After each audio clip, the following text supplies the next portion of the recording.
until the time I sleep. I am Black business. I am Black business. Are you Black business? I am Black business. Do you support Black businesses? I support Black business because I am Black business. Black Business Expo, one of the largest business showcases in the history of Black America in North Carolina. Sign up today at www.blackbusinessexpousa.com or call 919-380-9090. I am Black business. I am Black business.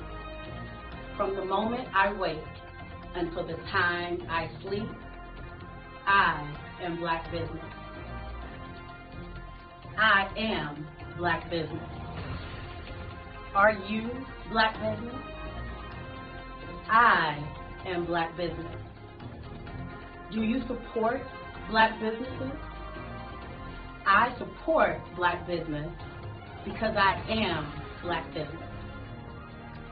Black Business Expo, one of the largest business showcases in the history of Black America in North Carolina. Sign up today at www.blackbusinessexpousa.com or call 919-380-9090. I am Black business. I am Black business. From the moment I wake until the time I sleep, I am Black business. I am Black business. Are you Black business? I am Black business.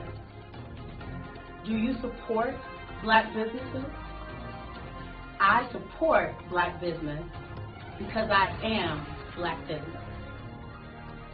Black Business Expo, one of the largest business showcases in the history of Black America in North Carolina. Sign up today at www.blackbusinessexpousa.com or call 919-380-9090. I am Black business. Join Dr. Eric Kelly III and a host of phenomenal speakers from all around the globe for this 7-day virtual event that you don't want to miss. The mission of the Black Business Expo is to raise scholarship money from kids all the way from high school all the way from college. The Black Business Olympics is one of the largest Black business showcases in the world. It is an opportunity for businesses and companies to showcase their businesses globally. We are going to be giving away laptops up to $5,000 away to students. Again, I'm Olivia Appleberry, the founder of 2 Cents Finance and one of the speakers for the expo. I am so excited to see you there. For more info, go to www.blackbusinessexpousa.com or call 919-308-9090 and hope to see you there. Tell me, are you Black business? I am Black business. Do you support Black businesses? Listen, I support Black business because I am Black business. Black Business Expo, one of the largest business showcases in the history of Black business in the world. Did you know that approximately 333.34 million businesses exist today, according to a report from 2021? And you may be one of those businesses, or maybe you're not in the business market yet, but you're aspiring to be a business owner. Well, guess what? You're in the right place at the right time. Because let's face it, everything is about timing and opportunity. Hi, my name is Dr. Lotus Richey, and I'm the CEO and founder of the Lotus Richey Coaching and Consulting LLC, along with the Lotus Richey Ignite Show. 15 minutes of success with Dr. Lotus Richey, as well as books to boom your business and bring who you are. And today, I want to bring this amazing message to you about the Black Business Network and the Black Business Olympics. See, the Black Business Network and the Black Business Olympics is designed to help people just like you, that's right, that look like me, to take their business to the next level. Not just in your front yard or your backyard, but globally. The Black Business Network and Black Business Olympics is designed not to just help you survive, but to help you thrive. So join us today as we come together with businesses all around the world to support our students, our children, our young teens, our young entrepreneurs. What we do is we come together to help raise funds for students who are aspiring to be business entrepreneurs, who are aspiring and who are thriving in college. We endow them with a wonderful opportunity to gain scholarship of either a laptop or several thousands of dollars. And we invite you to help be a contributor to this amazing opportunity to help someone that looks just like you. So join us today at our website and let us connect with you and help you ignite and take flight in every area of your life on the Black Business Network and the Black Business Olympics. I'll see you on the other side. Prepare for what's coming and dominate in economic winter. Stand strong and thrive by showcasing your great products and services globally through the Black Business Network and Black Business Olympics. The Black Business Network has showcased over 2,000 companies with over $7 billion in sales each year. Over 10 million attendees have viewed the rebroadcast each month. Through the Black Business Olympics, unique styles of business training and mentoring are turning students into business owners and entrepreneurial warriors who will dominate in any economy. Gain the ultimate advantage of the Black Business Olympics, 7 days of unbelievable topics and speakers speaking around the globe. Donate your time and experience to provide expertise and scholarships to students worldwide and change the world. Now, more than ever, new insights, tools, strategies, and capabilities are needed. This is your chance for a major presentation to the world. Fill out the form and join the more than 2,000 speakers who have presented to over 200 countries. Join the Black Business Network streaming live into the Metaverse, STEM City, Black Multiverse Enterprises, Hulu, Amazon, YouTube, iHeartRadio, Apple, Facebook, LinkedIn, Pod TV, IBM TV, Spotify, and Google Podcasts. Sign up today. Spaces are limited, and we will see you there.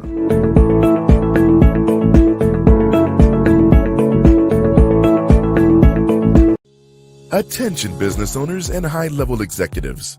Is your company's website ADA compliant? If you don't know, then it's likely that it isn't.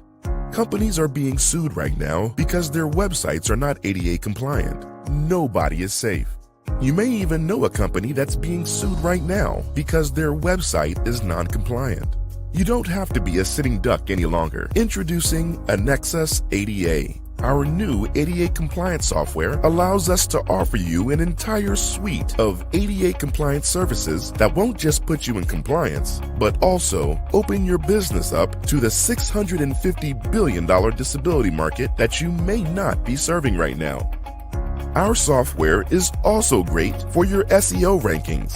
Google gives more relevance to sites that are ADA compliant.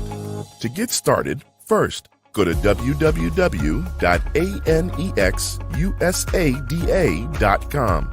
Second, choose the right plan based on your company needs. Let us know who referred you on your form to get a discount. And third, submit your request. Lastly, a representative will contact you to process your request and email you detailed instructions for installation. Your personal representative will walk you through every step. We look forward to serving you.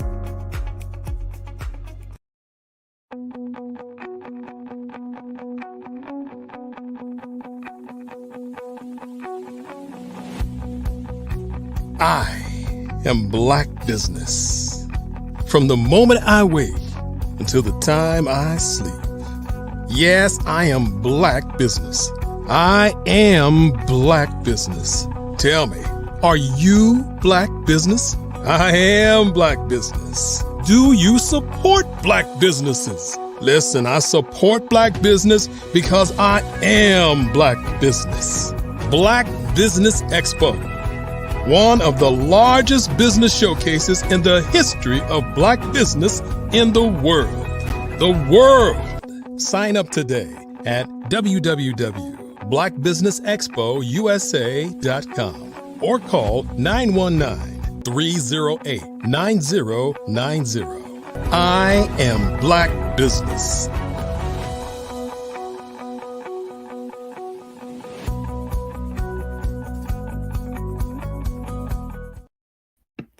Good afternoon, business owners, entrepreneurs, thought leaders, and corporations. Welcome to the Black Business Network. My name is Cordelia Gaffar. I am your business moderator for this afternoon on the Black Business Network.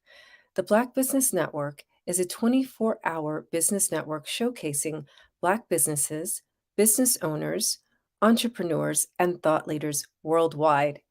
We have speakers from North Carolina, London, Singapore, Africa, Japan, and cities all over the United States. The Black Business Network is a global community sharing its business knowledge to empower, inspire, and educate businesses about business. Today, our keynote speaker will be speaking on sales communication. And our first speaker today is Gary Thompson. He is the Global Capital Director of Private Equity Investments. And Mr. Thompson specializes in helping businesses find access to capital, the only one piece of the puzzle that can influence your business's success. He is also the author of 3 books, Impact Marketing and Branding, The Psychology of Money, and 10X Brand Printing and Marketing Blueprint. And welcome to the stage, Gary Thompson. But, thanks again for that warm introduction. It's always a pleasure to be on the Black Think Tank, Black Business Network. I must acknowledgement to Dr. Eric Kelly for the excellent work that he did. Absolutely. You're very welcome. And Yep. Remember, genius is common, and I'll see you on the other side. Thank you. All right. Today I want to do a sales communication process. Why? Because the sales communication process is vital to every business. So whether you're in private equity investment or banking and finance or estate investment, or you're into stocks, bonds, the role of the sales communication professional is vital to those businesses. Sales professionals, they are relevant to most, if not all types of businesses. So what I will do today is to spend time to help you, the general public, to better understand the role of sales communication professionals in helping you to move your of development. first of all, sales communication process.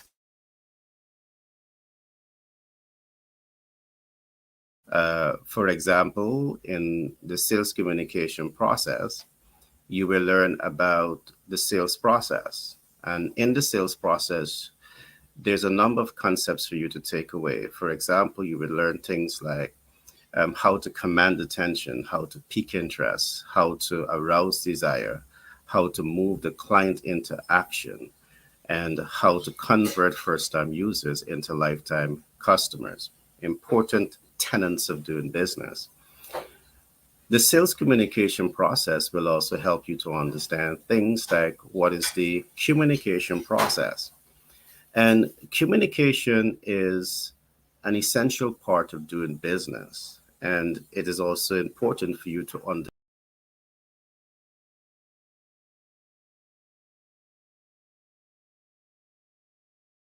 The Black Business Expo's mission is to raise funds for high school seniors going to college or K through 12 entrepreneurs. This expo is a fundraiser for students.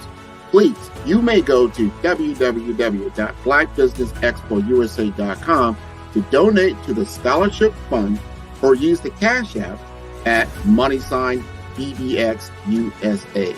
Our goal is to give laptops and up to $5,000 to 10 students. Students can register online at www.blackbusinessexpousa.com. Every dollar counts. Please donate to the Black Business Expo USA Scholarship Fund.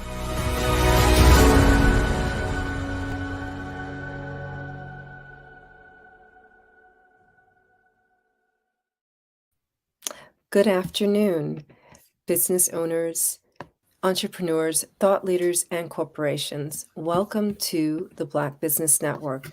Again, reintroducing Gary Thompson. Thank you for being here. Thank you.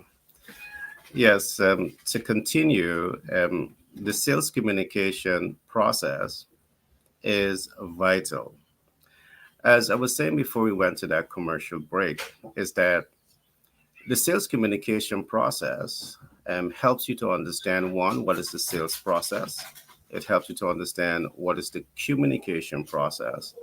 And as I was saying, understanding the communication process is so important.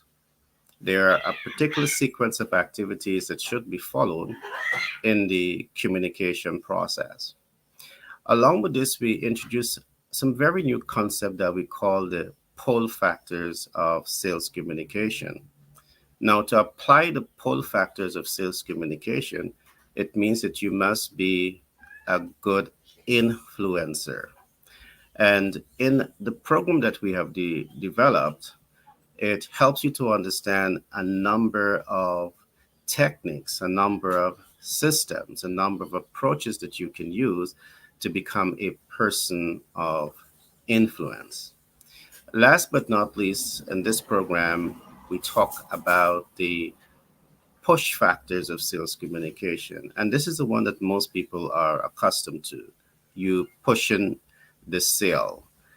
So whether or not you take the time to understand the client based on their needs, wants, and expectations, their dreams, hopes, and aspirations, you are pushing the sale.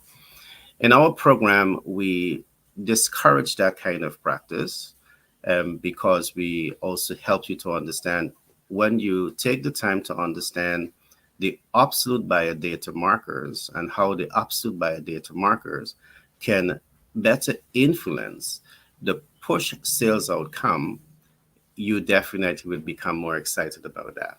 So what I want to do today is to spend some time helping you to understand the first tenet of the sales communication process. One of the first things that we introduce under this heading is commanding attention. But how does one command attention? It's an essential part of doing business. If you're not able to get the attention of your audience, if you're not able to get the attention of your potential consumer, you will not be able to convert and cash flow maximize the operation.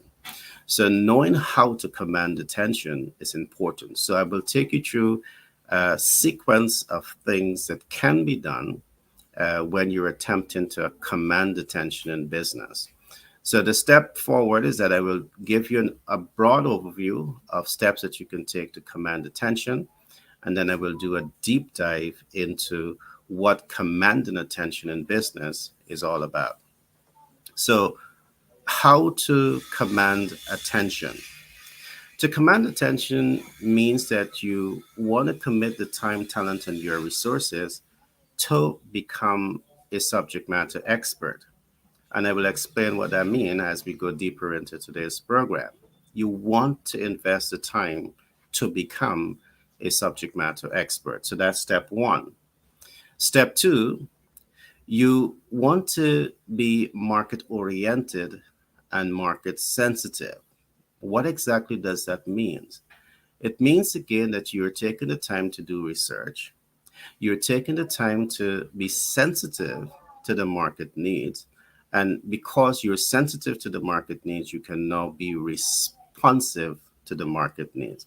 So being market oriented and market sensitive is also essential to enhancing your ability to command attention.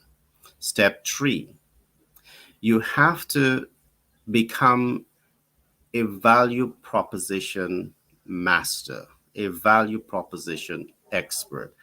Now, very often we talk about the value proposition.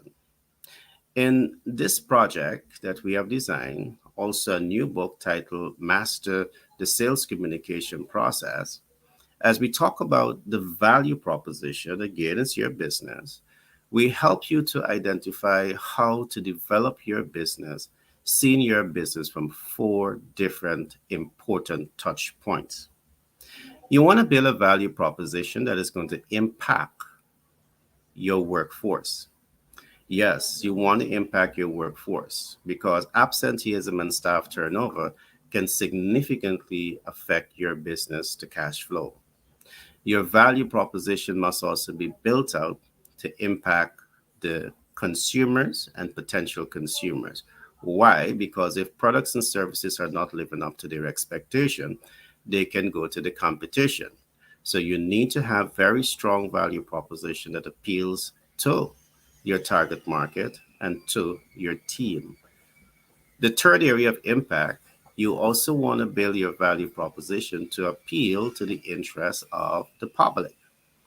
Before anyone become your consumer, they are members of the public. Some members of the public might be highly influential people that can make or break your brand. So you also want to ensure that you're building out your brand in such a way that to ensure that it's environmentally conscious, it's complying with environmental laws, it's complying with human, development laws.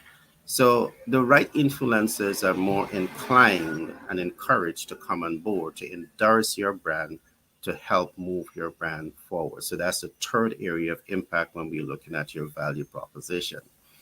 The fourth, which is exceptional, we also talk about building a value proposition that really enables you to leverage your excess liquidity. Now that's for, private equity investors. We are able to look at these areas. It's a gap in the business environment. It's a gap when we're looking at the value proposition.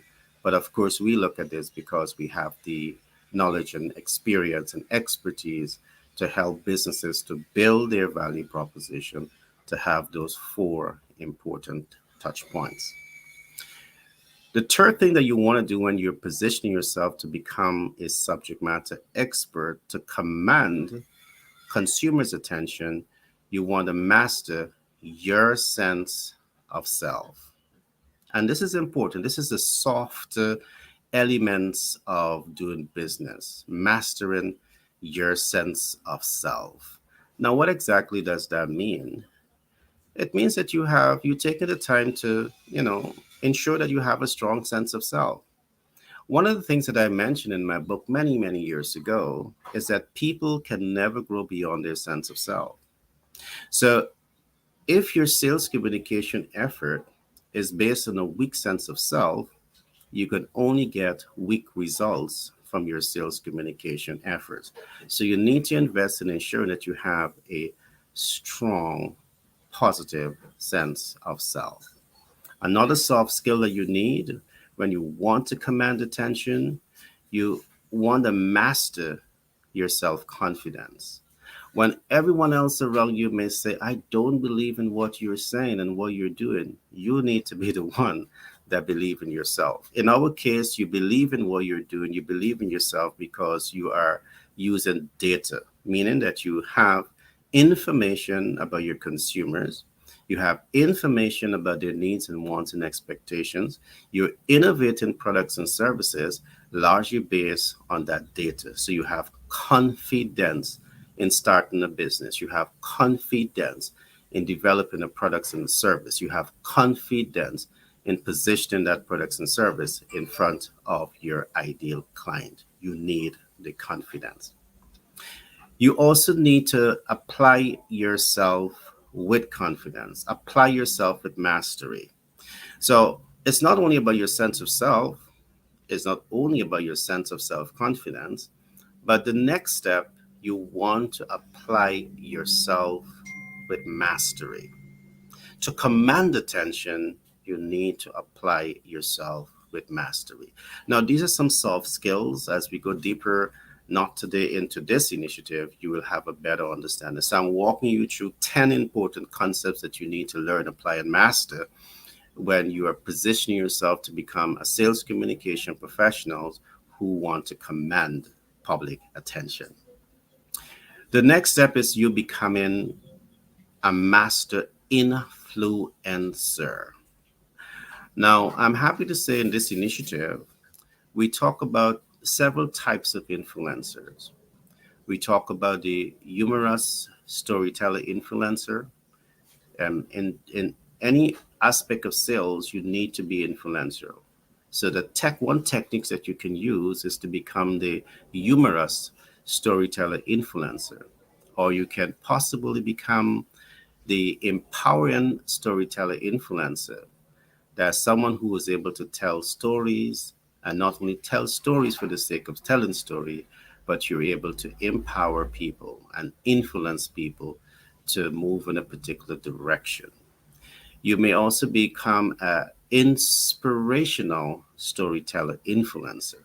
Now, these are some of the techniques that are used to command attention, to pique interest, to arouse desire, to move your client interaction. And when you're positioning yourself to apply this area of the body of knowledge we call mastering the sales communication process, you need to understand these concepts.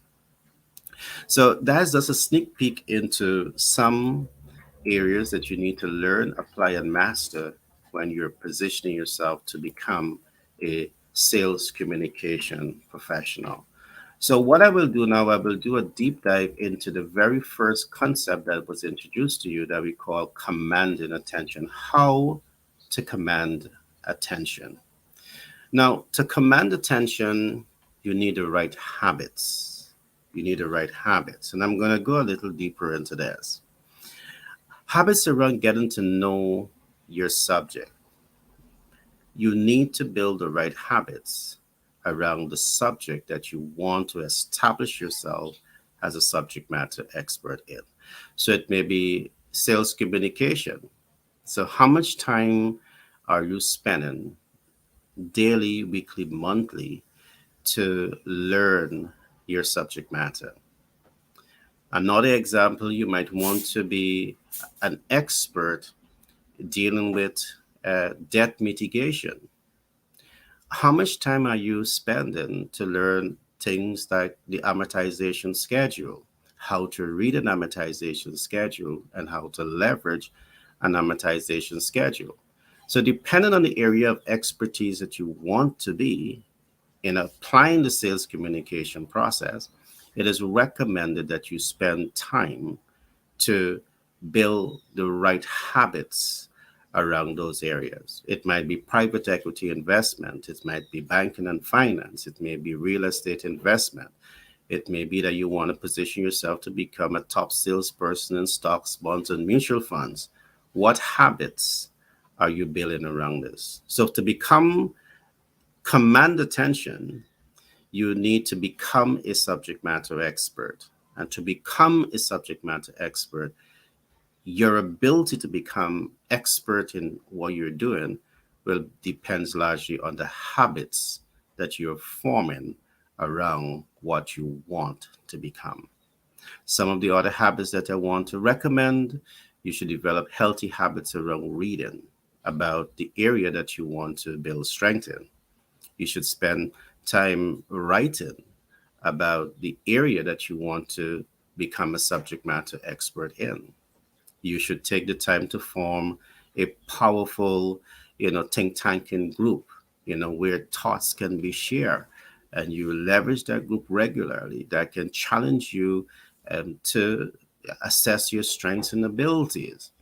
The last things that you want, habits that you want to form, you want to build the habits of teaching. So you have spend the time to read. Reading helps to expand your knowledge and to refine your knowledge. Writing also helps you to assess your strengths and weaknesses. Talking also gives you an opportunity to exercise your intellectual competence, and teaching gives you also the opportunity to do the same. So, in becoming a subject matter expert in the sales communication process or in any area that you want to become an expert in, these are some of the things that you want to do. It's absolutely necessary.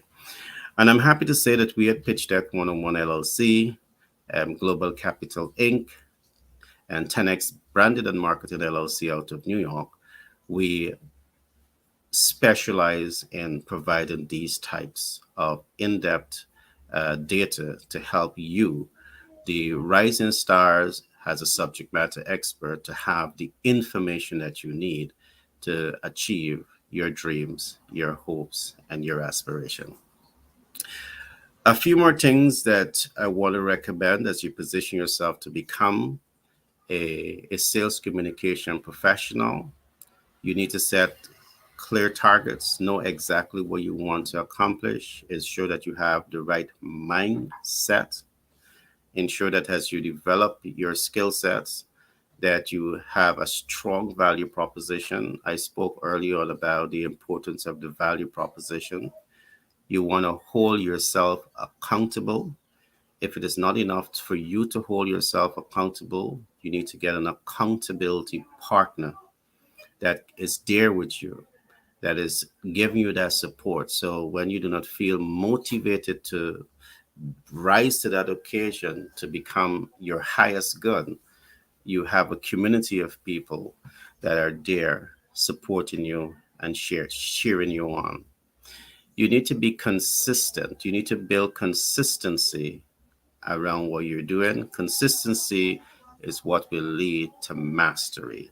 Mastery is what will help you to become the subject matter expert.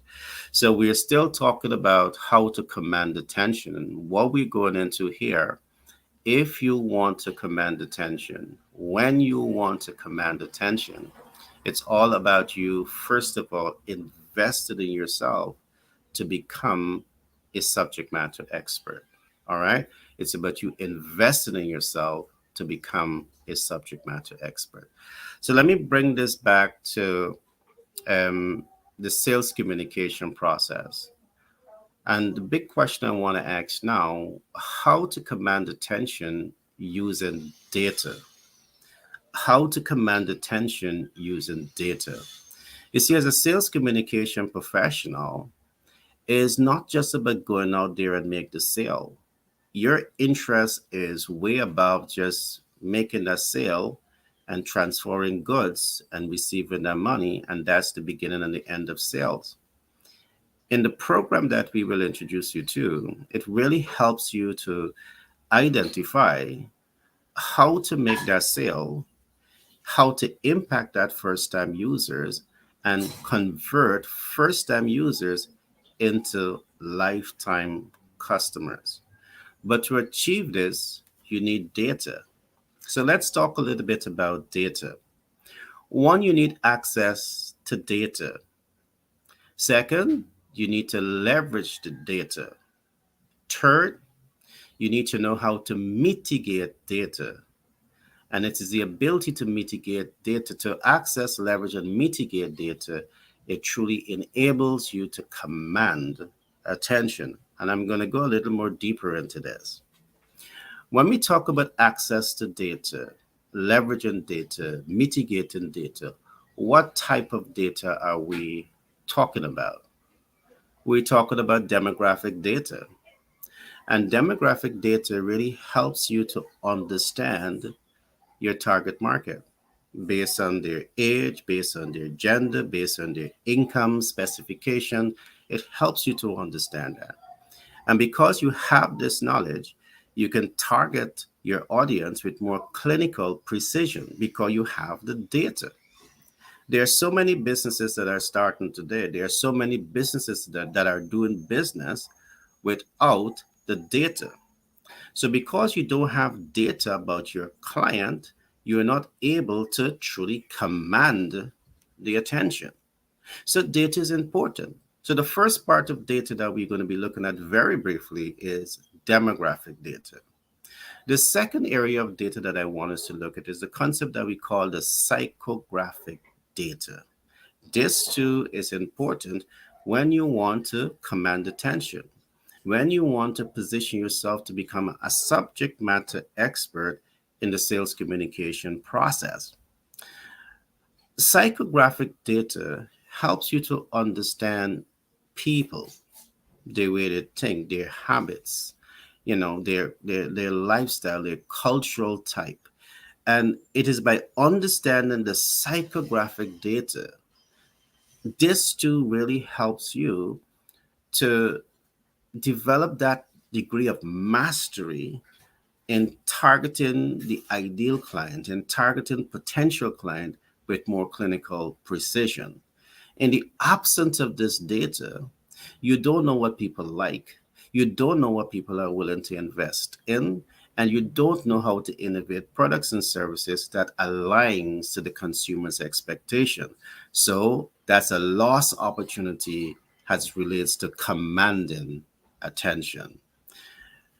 Our sales communication professional program gives you the tools to master this. So it's easier for you to command attention, pique interest, arouse desire, move the client into action, make impact, and convert first-time users into lifetime customers. The third data that I want us to look at is the data that we call geographic data.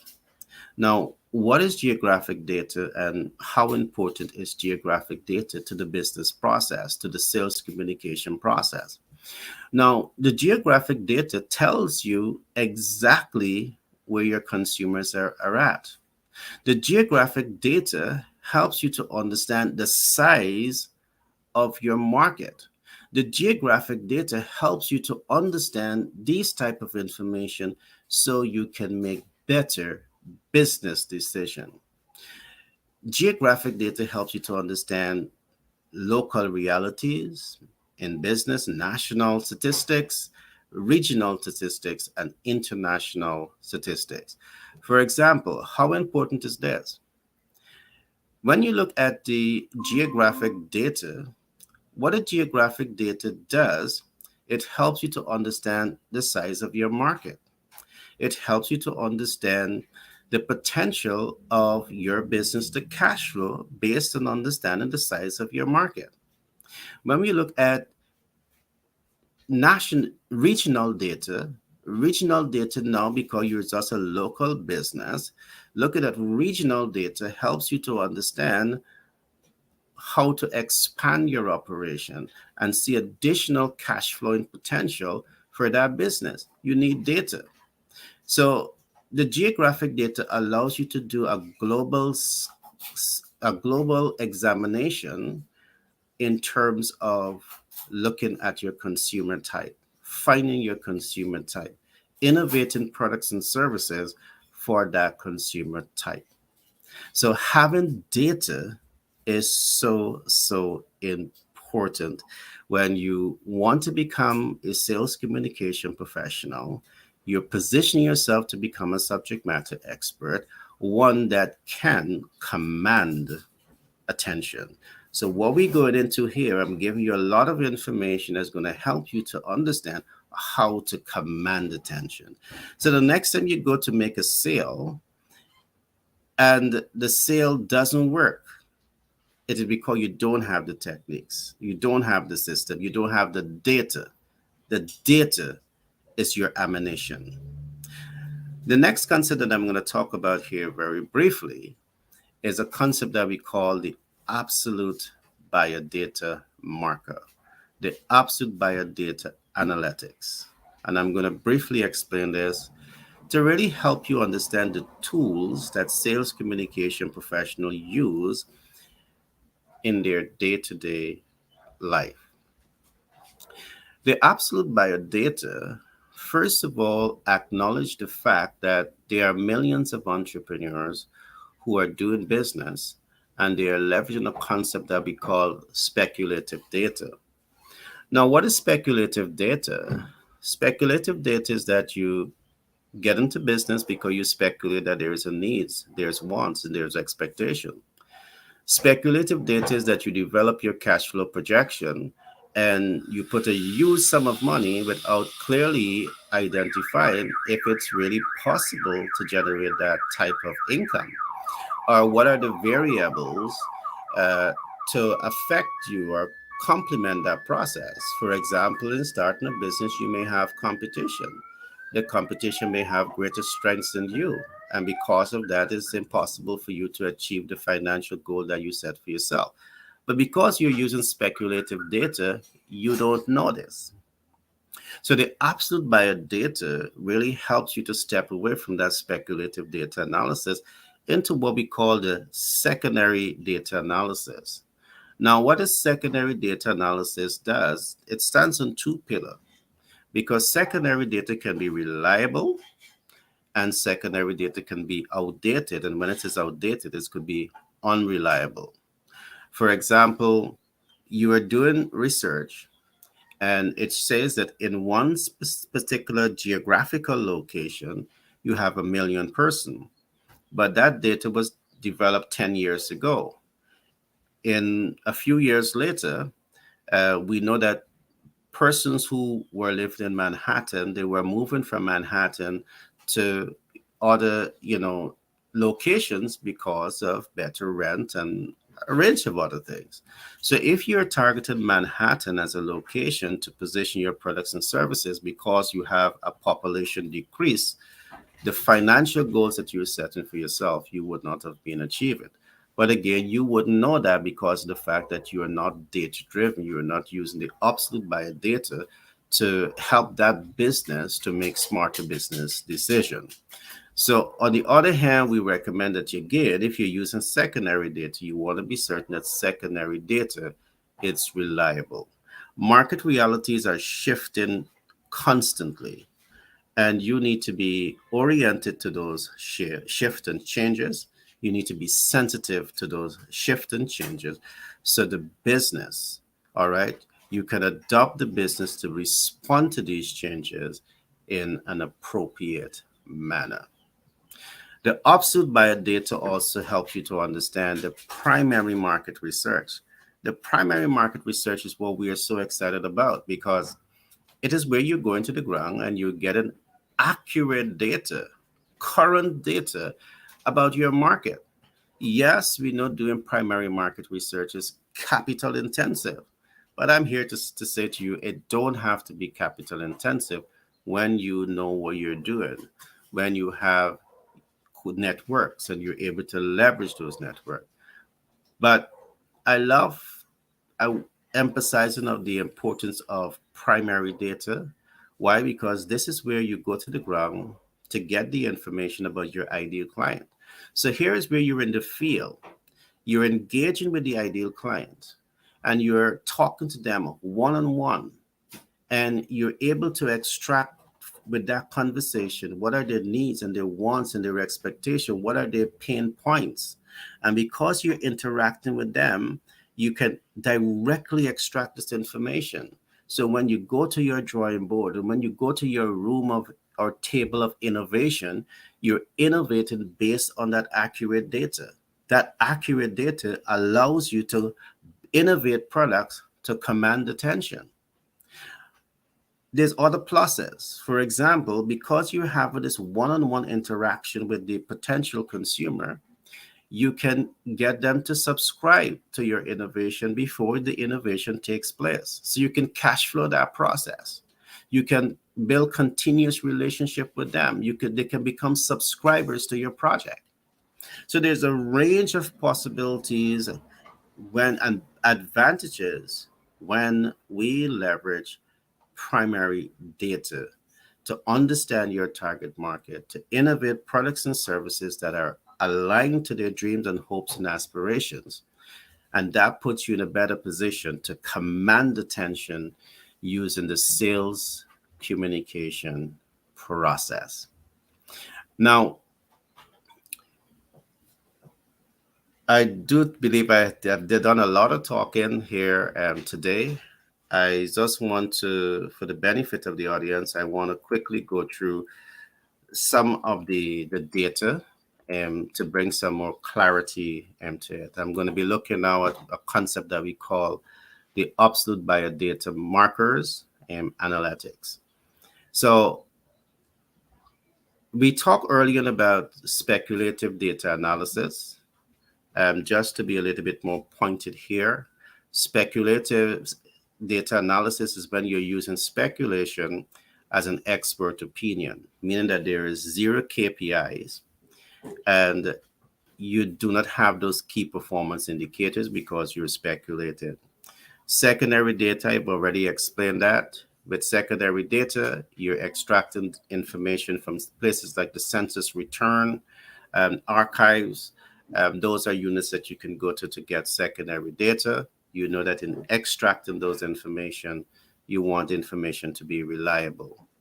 Primary data, again, I said this would be capital intensive, but there are ways to navigate all of this.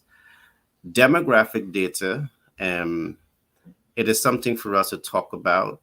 In demographic data, it helps you to understand the type of business that you should be targeting, the type of people that you should be targeting, the type of subsectors that you want to focus on. It helps you to understand the age, the race, the ethnicity, the gender, the marital status, income, education status, employment status of people. These are all demographic data.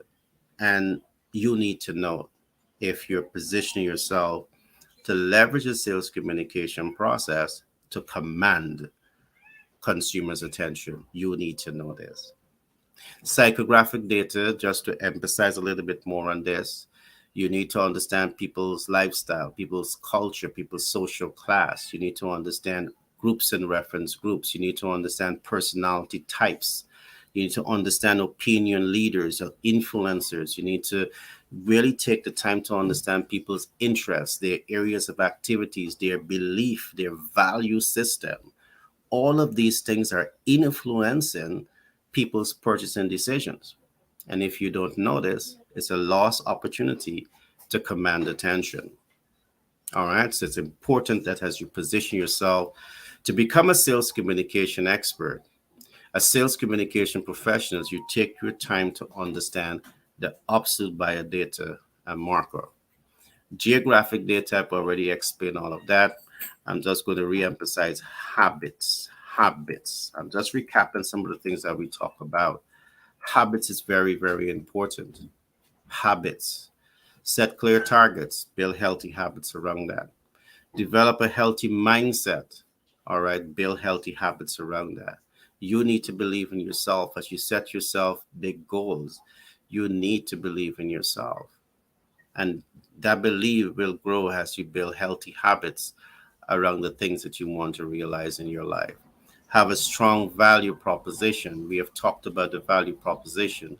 The value proposition should have 4 strategic points of impact. To be successful in business, you need to impact your team, to reduce absenteeism and staff turnover, and ensure that you have a highly motivated workforce. This is absolutely necessary. You need to impact the consumer. To be able to impact the consumer, you must spend time to understand their needs, wants, and expectations, their dreams, hopes, and aspirations. It is this data that enables you to be more innovative in developing the value proposition and in applying yourself to achieve an end result. Absolutely necessary. All those things that we're talking about, you need to hold yourself accountable to achieving them. That's the only way you're going to grow. That's the only way you're going to become that subject matter expert, an expert in the sales communication process. If you know that you're not strong enough to hold yourself accountable, get an accountability partner or multiple accountability partner that are there giving you the encouragement, that are there giving you the motivation, that are there giving you the support to go after your dreams and hopes and aspirations. Build consistency and mastery. And with all of this, you're well on your way to become a subject matter expert. So with that, I want to say thanks for the time to speak, and back to the moderator. Thank you so much, Mr. Thompson, today for sharing your expertise on the Black Business Network. Is there a way that people can connect with you? Oh, yes. You can go to our website, which is pitchdeck101.org, and pitch deck is spelled PITCHDECK 101.org. Now, once you go to the website, you will see our telephone numbers there. And you scroll to the bottom of that website, you will see all of our social media platforms there. You can reach out to us using those platforms. Thank you. And remember, genius is common. I'll see you on the other side. Definitely. Bye-bye. The purpose of the Black Business Expo is to raise funds for high school seniors going to college or K through 12 entrepreneurs.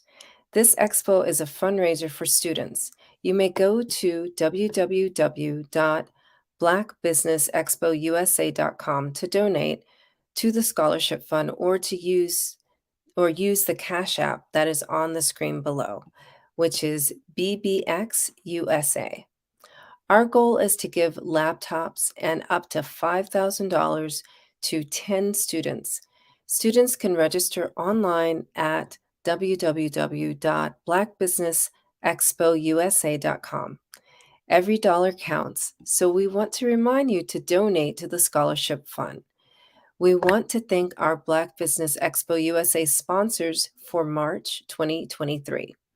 NC100, Moody Capital Partners, Suede Soul, Lotus Richer Coaching and Training, Carolina, Virginia Minority Supplier Development Council, STEP Management, Barbara H. Smith, LLC, Margie McLean Foundation, Incorporated, Genius is Common, Earth Essentials, Melaine Shaney Global, Executive Women's Success Institute, The Quality Coaching Company, Superwoman Business Services, Creative Force Studios, Lee Entertainment, Artistic App Design, Black Business Expo USA.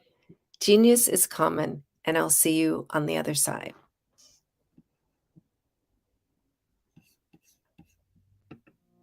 Did you know that approximately 333.34 million businesses exist today, according to a report from 2021?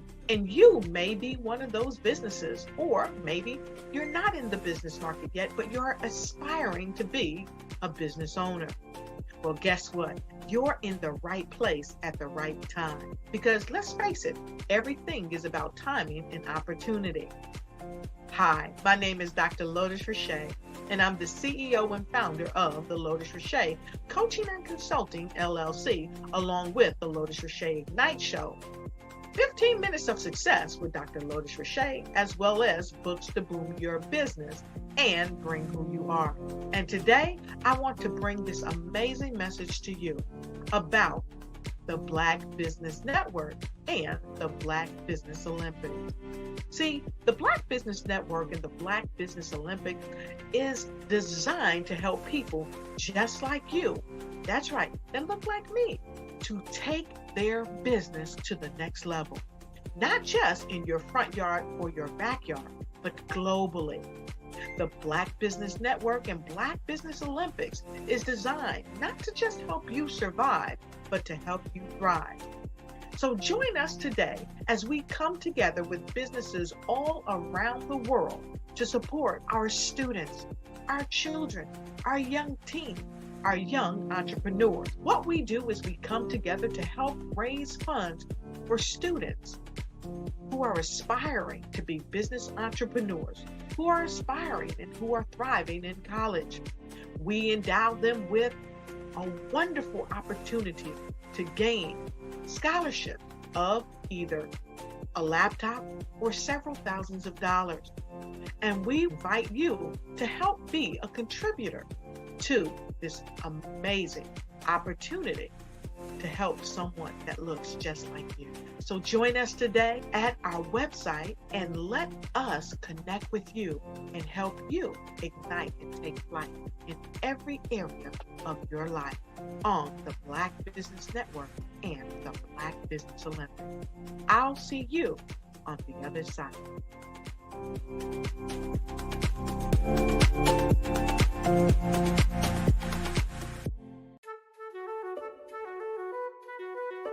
This is Dr. Arnold T. Petsworth. Yes, that's his given name. No, don't look into it. He's the owner of Petsworth Vet World, a veterinary clinic in Hopton, Connecticut. His patients include dog, cat, turtle, cat, turtle, frog, hamster, fish, Goldie, dog, and this alpaca. Due to doctor-patient confidentiality, we can't tell you their names. Business at Vet World was steady, and then quarantine hit. Neighbors on every lane, drive, and even a few cul-de-sacs brought new four-legged friends into their homes. Bunnies. Bunnies. you guys are so cute. Bunnies. You are so cute. Bunnies. You're so cute. Bunnies everywhere. A lifelong lover of Laporte, Dr. Petsworth welcomed these new patients with open arms. Hi, how you doing? How is she? Did you meet Jackie? Jackie, Barbara, Jackie? This is Betsy. The only problem? Okay. There were more appointments than he could manage. Yes, I'm gonna get to you. Give me a second. We're gonna get you in real soon. Don't worry, all right? And then...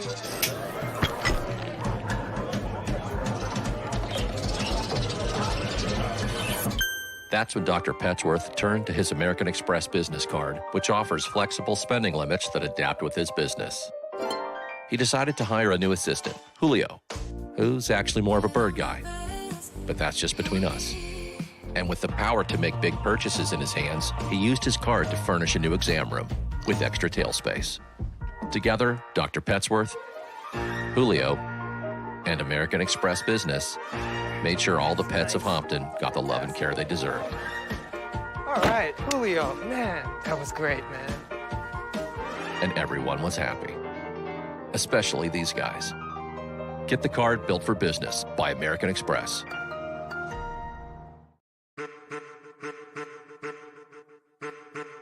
I am a child of the Most High God. He has gifted me in ways that I could not even imagine and didn't know.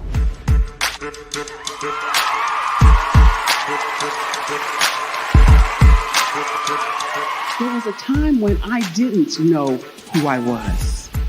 I listened to other people tell me who I should be, what I should do. I listened to people telling me that I should be a boutique owner, that I should be a construction manager, that I should be a laborer. Have you ever felt like you should do something else, be something else, go somewhere else, be wherever you wanted to be, and you felt like you were in a box? Anybody in the room? And you couldn't get out. Anybody in the room? And you kept trying to go and you couldn't get out. Anybody in the room? But let me tell you, you need to rock the box. Rock the box.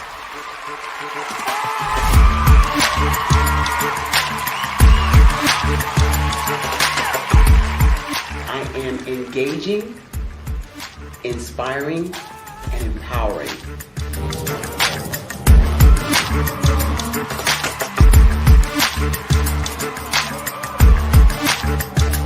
I would give you everything I know. Just by touching you, if I could, by osmosis, give you every single thing I've learned, I've gone through, I know I would. We know that's not possible, but as it is possible, I love to share information with people. Some of you out there, people have told you that you can't be, you can't have, you can't do. But I will tell you, like Kingston said, you can, you must, and you will. If it's to be, it's going to be me. You got to say it. If it's to be, it's going to be. If it's to be, it's going to be. If it's to be, it's going to be.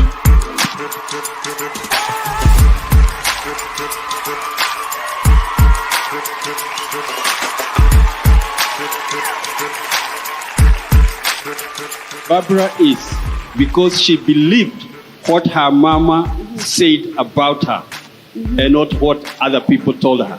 Every day you wake up, when you're in a situation, it's your choice whether it's an advantage or the disadvantage. She gained her confidence and her life, and now she is a testimony. If I can help you elevate yourself, then I feel like I'm elevating my own self as well. What you know and I know together can change the world.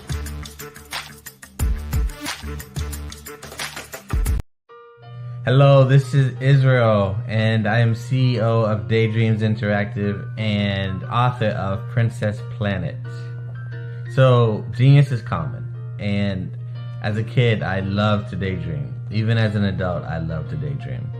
And when my daughter became 6 and loved princess characters, but we just could not find the diversity that showed her, we created our own characters. So, for instance, you have Princess Nulu right here. Princess Nulu is from Uganda, and her genius is that she loves to take care of animals. She can actually even listen and hear what they say. And then we have Princess Isabella right here. Princess Isabella, she's from Cuba, and her genius is biochemistry. One day she hopes to eliminate disease. Then we have Princess Nia right here, and Princess Nia is based off of my daughter, and she is what she wants to be, the greatest dancer alive. So that's her genius. So what's your genius? My genius is my imagination. Genius is common.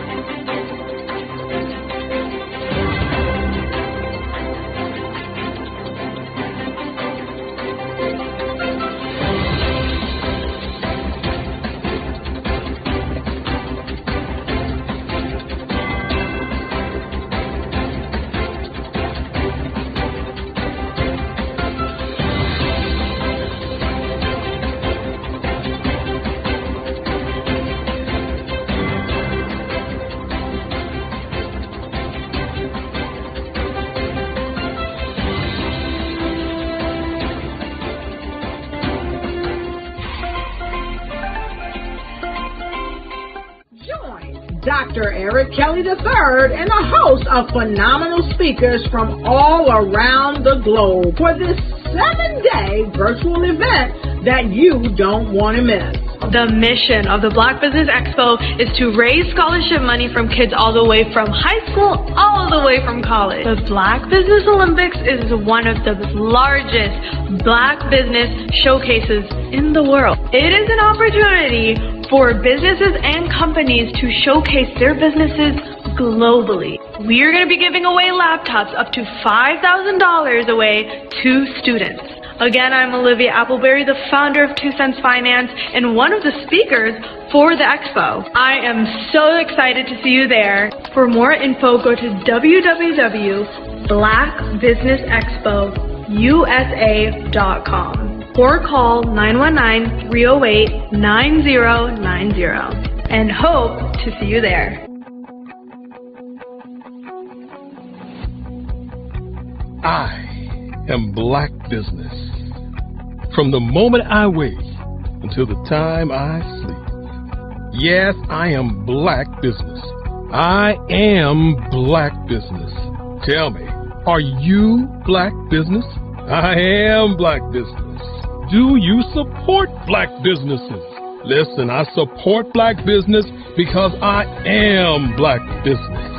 Black Business Expo, one of the largest business showcases in the history of black business in the world. The world!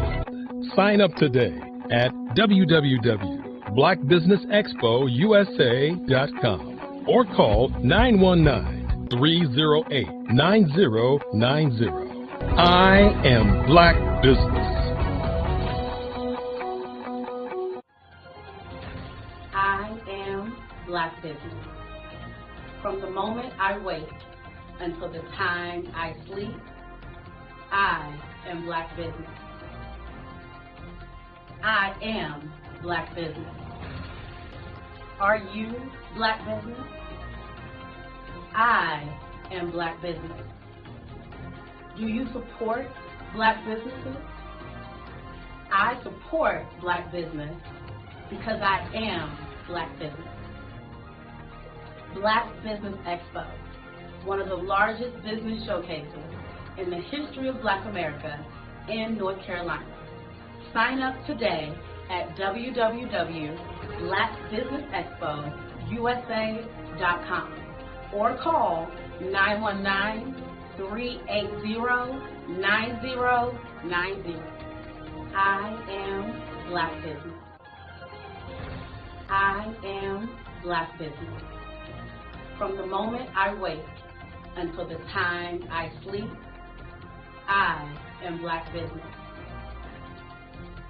I am black business. Are you black business? I am black business.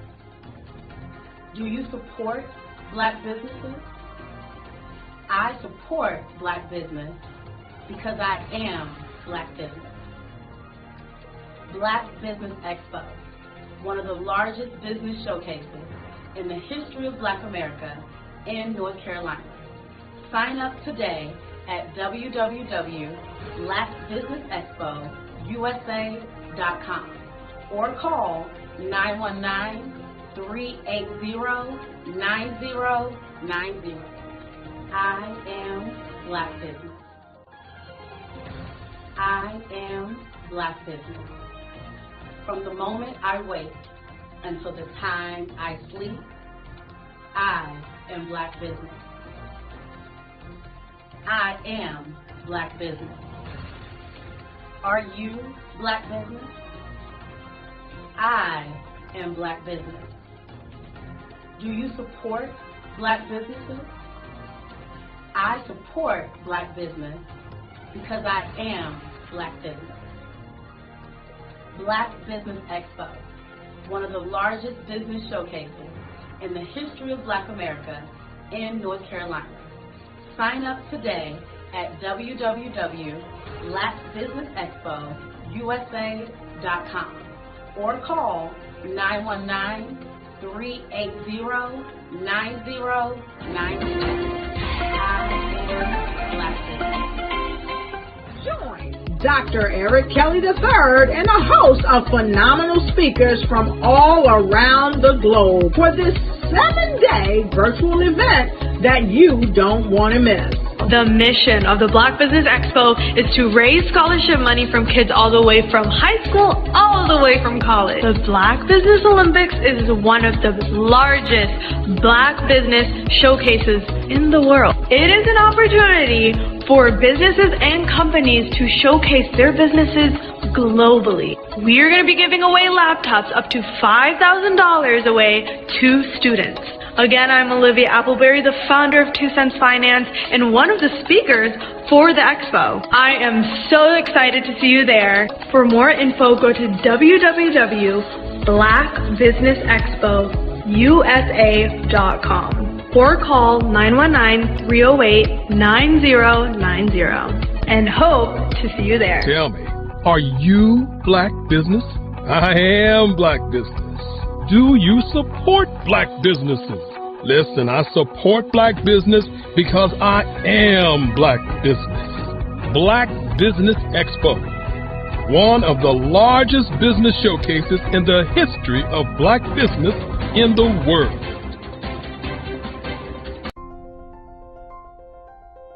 What if you could build your own city? A place where every child can find nurturing people to help them achieve their full potential.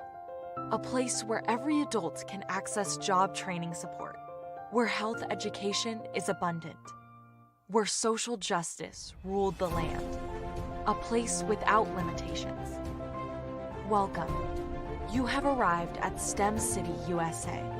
It is what every city should be. A safe and trusted community where you find people and resources to help you become everything you are and beyond. STEM City is unlike anything you have ever experienced. It is a digital twin of the world around you, only better. STEM City is about energy and soul renewal. It is more than a digital world.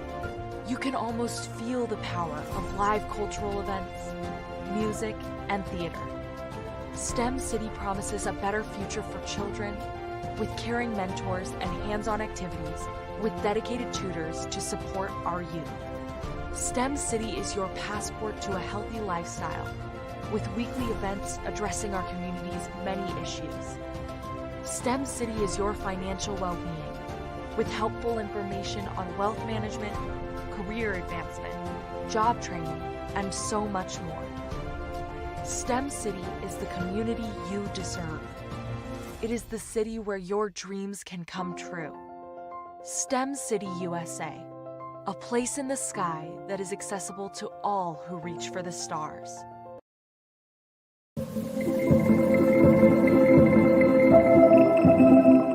Design is human. It's about people. It's about life.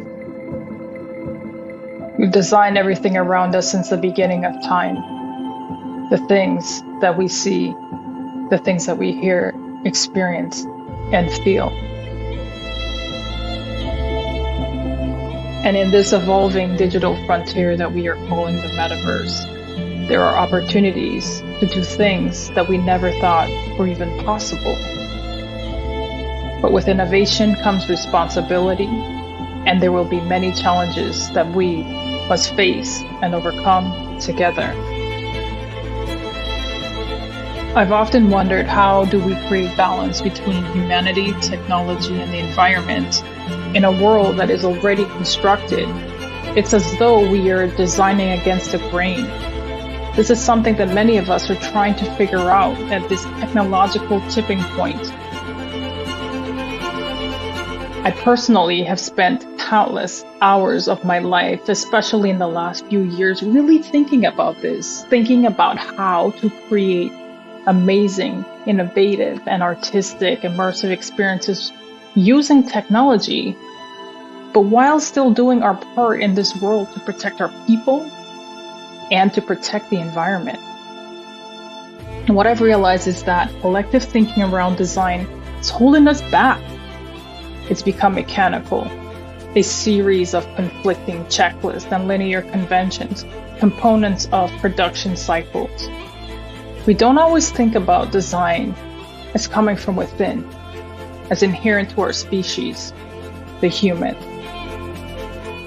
So today I will discuss 5 immersive design considerations for the metaverse outside of these technical checklists and processes. These are considerations that are a little more qualitative, sometimes a little harder to wrap our minds around and transfer that knowledge into meaningful action.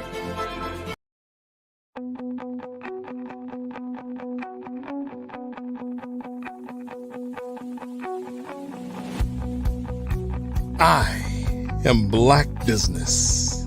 From the moment I wake until the time I sleep. Yes, I am black business. I am black business.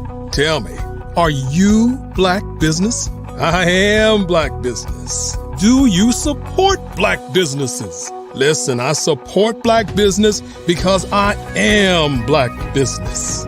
Black Business Expo, one of the largest business showcases in the history of Black business in the world. The world!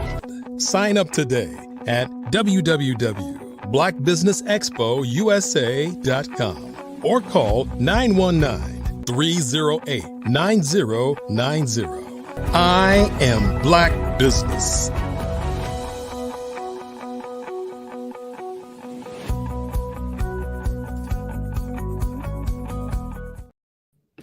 Good afternoon, business owners, entrepreneurs, thought leaders, and corporations. Welcome to the Black Business Network. My name is Cordelia Gaffar. I'm your business moderator for this afternoon on the Black Business Network. The Black Business Network is a 24-hour business network showcasing Black businesses, Black business owners, entrepreneurs, and thought leaders worldwide. We have speakers from North Carolina, London, Singapore, Africa, Japan, and cities all over the United States.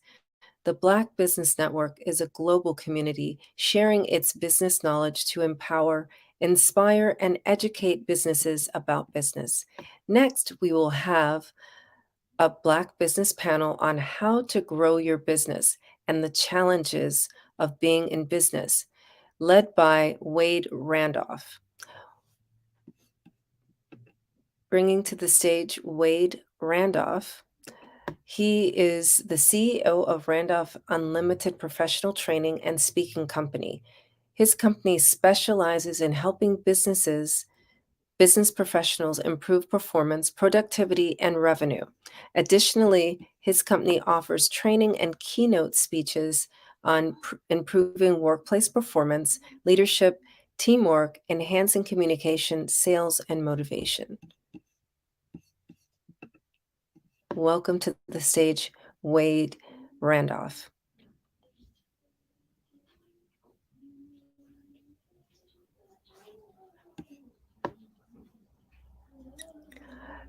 Mr. Randolph, I can't hear you. Can you hear me? I can hear you now. Thank you. How are you?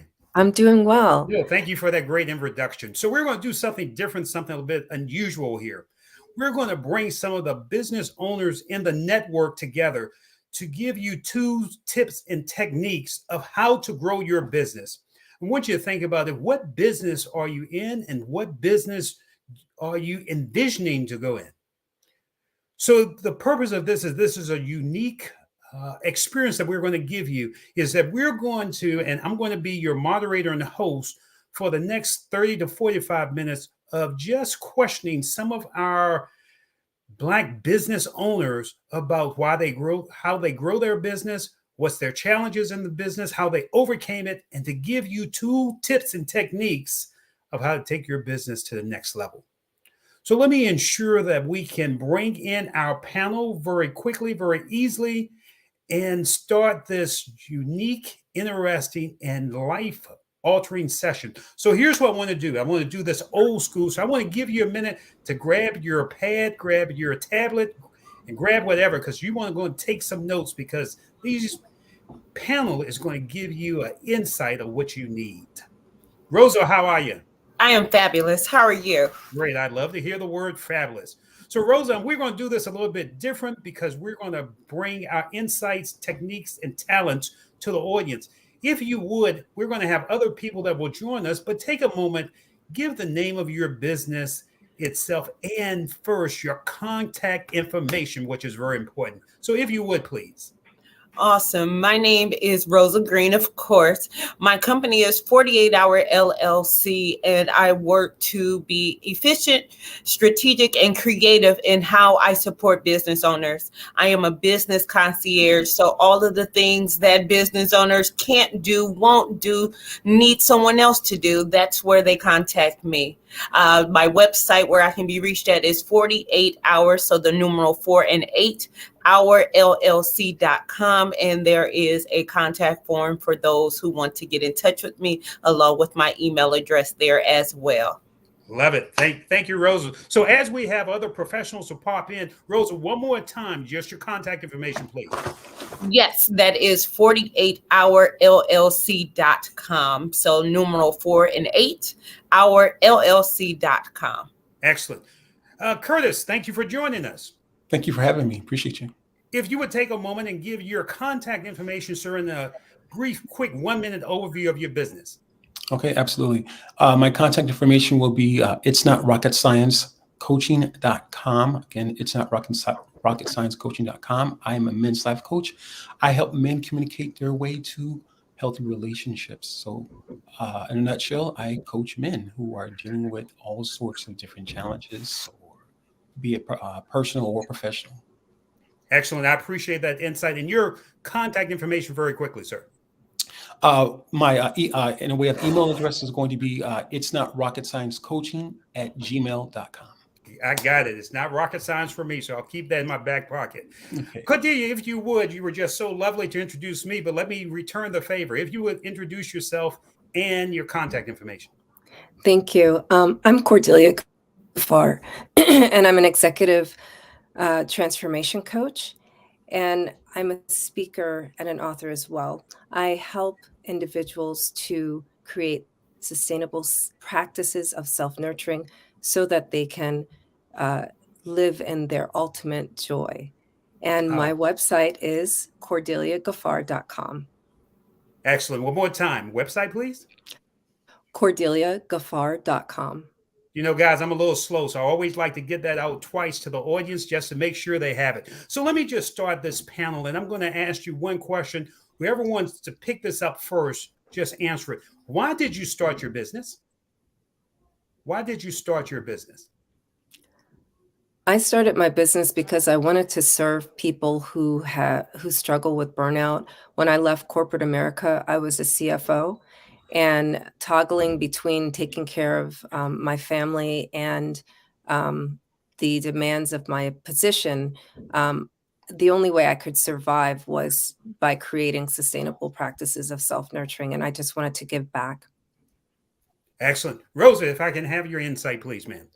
Yes, I've actually been supporting small business owners for the last 20 plus years, from everything from writing employee manuals, helping them to expand their reach for their businesses, to picking up cake because we had a catering event. So what I've learned is that business owners, just like you and I, we have things that we're passionate about, but there's things that we're not so passionate about that are still necessary. For example, when you go to a fast food restaurant, you pick up fries and a drink, you don't necessarily think about the ketchup, but it is still very necessary. So what I do is I support business owners in doing the things that are necessary for their business, but they don't necessarily have to do in order for their business to keep going. So I started it because I know as a business owner, everyone has those things that they just don't want to do, that they need done. And I think that I am creative, strategic, and efficient enough to get it done for them. Excellent. I've had to wash the floor to dump the trash. I get it. So Curtis, coming to you, sir. Why did you start your business? And if you would keep it succinct so we can get back to the depth of some questions I have for everyone. Absolutely.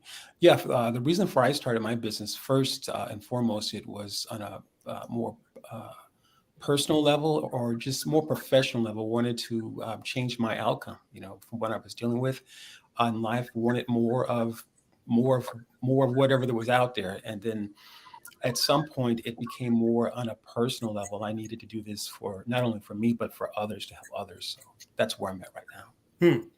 Let me just jump in. I started Randolph Unlimited because I got sick and tired of being sick and tired of people not performing at their best. I always say that there's another level we can grow to, but some people weren't being nudged enough to grow. And I wanted to take them, I think people always have unlimited ability in them, but sometimes you can't get to that next level without somebody coaching you. Absolutely. So I wanted to start that and move people to another level. So can we go a little bit deep, panel? Absolutely. What is the greatest challenge that you've had in your business? Ladies first, Rosa. I would say self. getting out your own way, because it's something that's passionate to you. Sometimes other people don't understand. They don't see the vision. They don't see what you see. So being able to advocate for yourself, being able to show the value in the services and products that you provide can be challenging. And although there may be people that is receptive, if you don't believe in your product, if you have something that's holding you back, something where you didn't move as fast as you thought, or it didn't turn out the way you want, you can be your own worst enemy to your business, your products, and your services, because your belief level is how far your business will go. So I think it's really, truly yourself. Curtis? Yeah. To be honest, there's really probably nothing I can add to that, Rosa, what you just mentioned. Self is huge. Self is huge. And I think well before we get to this place as business owners, we've seen other people do a business or run their business in some capacity and not knowing what's all involved. But and when you decide to run your own business, break off and start your own business, you will absolutely run into self. Self is, yeah, there's not much I can add to that. So guys, if we say about self, we all left one environment to move to being an entrepreneur. What was the belief that you had to come to in order to say, I can make this move, I can make it on my own? What was the belief you had to do? Okay, I didn't mean to hit home that quick, Rosa, but I'm laughing because I was born to two entrepreneurs. So when I went to work for someone else, it was me taking a break from my real life, if that makes sense. Okay. So entrepreneur world is where I've always should have been. However, because of, modern technology, because of your family and friends who, they go to college and they go and they work on these jobs for 25 years and they get a watch or they get an award and they retire, a majority of the world lives that as a reality. And that is what a majority of the world at one point believed that's what you should do. Well, I grew up in a household where there was no going to work at 9 o'clock, getting off at 5, having company picnics in the summer, and a retirement at the end of 25 years. It was, if you didn't work, you didn't eat. It was a household where if you need more money, you make more money. So when I did work in corporate America, it really was me kind of finding myself. So where most people, they go and they become an entrepreneur because they were laid off or because situations presented themselves where it was best for them to work for themselves. And then they're like, you know what? Nope, I'm going to go back and get a job. And they get these CFO jobs and they go on and they're like, wow, I'm glad that I took that break off to find myself. It's the other way around. When I go to corporate America, it's to remind me that, hey, I really can do this for myself. That the things that they're expecting me to do, the support that they have, those things I can do for myself and make double the income with less of the hassle. So I laugh when you ask that question because in corporate America, I always tell people I am a 1099er in a W-2 situation. Great. Curtis, coming your way, sir.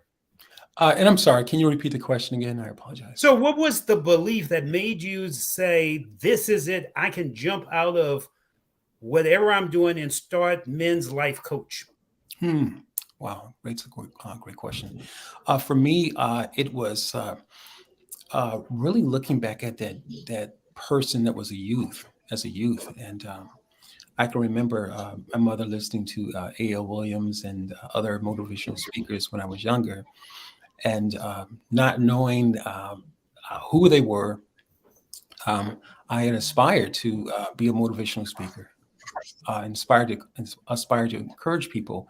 And so I can remember I was that kid, looking back in retrospect, I was that kid that was pacing the floor and doing that message, doing that, motivating that invisible audience. And so I think for me, at one point, it came to where I was working in the airline industry. And I said, you know what? it's time for me to do what I'm supposed to be doing. And so that was really my motivation. And just again, in retrospect, looking back at that youth that was pacing floors, speaking to that invisible audience and say, hey, you know what? I can take this mainstream. And I was ready to go. And so here I am. Got you. You know, sometimes you get sick and tired of being sick and tired. Absolutely. Does that sound about right? Cordelia, come in your way, please. Yeah. So what was, if you got the question, I'll let you answer it, or I can ask you again, please. Oh, go ahead and ask again, please. Not a problem. What was the belief? What was the thing that got you that said, look, I've got to get out of where I am and I'm ready to jump into the ultimate joy goddess of being my authentic self? Yeah. Well, I wrote a book, and I wanted people to actually use the information in the book and implement it. And so I just started very simply by doing workshops in my local mosque, and having, for the price of the book, having these workshops for mothers. And my first book was called Workout Around My Day: The Only Health Guide That Moms Need. And so I said, it can be very simple. And at my first workshop, actually at my second workshop, one of the moms asked, do you coach people? And that's where it began. And I was like, yes. Wow. Okay, I got it. So what you guys are saying, if I can capsulize this, you found out that you needed to be authentic to you. Right. Would that be fair? So guys, Yes. can we go a little bit deep? Yes. How is it that there are a lot of businesses within the environment, and some people won't take that leap because they're saying there's too much competition. I'm not ready. How do you know that it's just you can establish value in the market? I'm in constant practice. My whole business is sustainable practices of self-nurturing. So I'm always going towards my depth. And I know that what is uniquely my gift, I fully embody. And there's no one else that can offer what I offer. And there's like 8 billion people in the world. So there's a requirement for another person to do this too. So. Ooh, that's hot. Curtis, coming to you. Same question, sir. I'm sorry. Can you ask the question again? I apologize. So how do you know that there's a lot of businesses in the market, a lot of competition these days? Some people are scared to jump out because there's too much competition. They don't know if they can survive. How do you just jump out and make your uniqueness known that you're giving value? For me, it's been starting with myself. And I think, again, looking back at that youth that was the motivational speaker, but also looking back at that youth who was desperately missing a father. And so for me, looking back at those things, as I became an adult, it became in a place where I think the last gentleman was Gary Thompson. He was talking about business as I was listening in, about knowing your target audience and things of that nature. Those things are hugely important. But for me, on a more personal level, it was really just kind of just knowing that what I was missing, I wasn't alone. There were other men who were missing it. There were other men who were needing it. And so that's pretty much how I gauged it, and just listened in, and just, aside from what people are saying, sometimes there's an underlying message, and, it's just kind of using those intuitive skills. And that's where I'm at. And just eventually at some point honing in and putting all of what was going on the inside, putting it in words, and I can make it make sense. That was essentially for me. I'm scared to go to Rosa with this same question because she's always got something to say. But Rosa, your comment. Yes. So the example I like to give is Walmart. As we know, most of us know where at least 5 Walmarts are near our home. There's one that always has everything we need on their shelf. There's one that is a horrible mess. Then there's the one where you can't find anyone to be able to service your needs, even if they have everything you need, but you don't have the right direction. I kind of look at myself as a place where you can get the things that you need and quality customer service, because that's important. You could walk into a store or an establishment that has exactly what you want, but if you do not have a personable person on the other side to be able to support you, whether the things you need are there or not, you're still not going to patronize that business. So it's got to be making sure that you have efficient products and services and the customer service and support to be able to make sure that that bridge and that support is there for the person on the other side. So I hope that answered it. I'm not even going to talk to you anymore, but okay, I got it. Go to her first next time. Yeah, I'm going to go to Rosa first. She's making this too difficult. I often tell people, who are you behind your words? Because there are a lot of people that can give word service, but we give more than word service. And I think we all bring our unique value. Right. But here's, guys, we've all been in business for a couple of years. Okay, Rosa's shaking her head, so I'm not even going to her first. What has been your greatest challenge within the last couple of years that you've been in business? Let me say that again. I'll say it real slow. What has been your greatest challenge since you've been in business, and how did you overcome it? Challenge, and how did you overcome it? Okay, who wants to bite that first?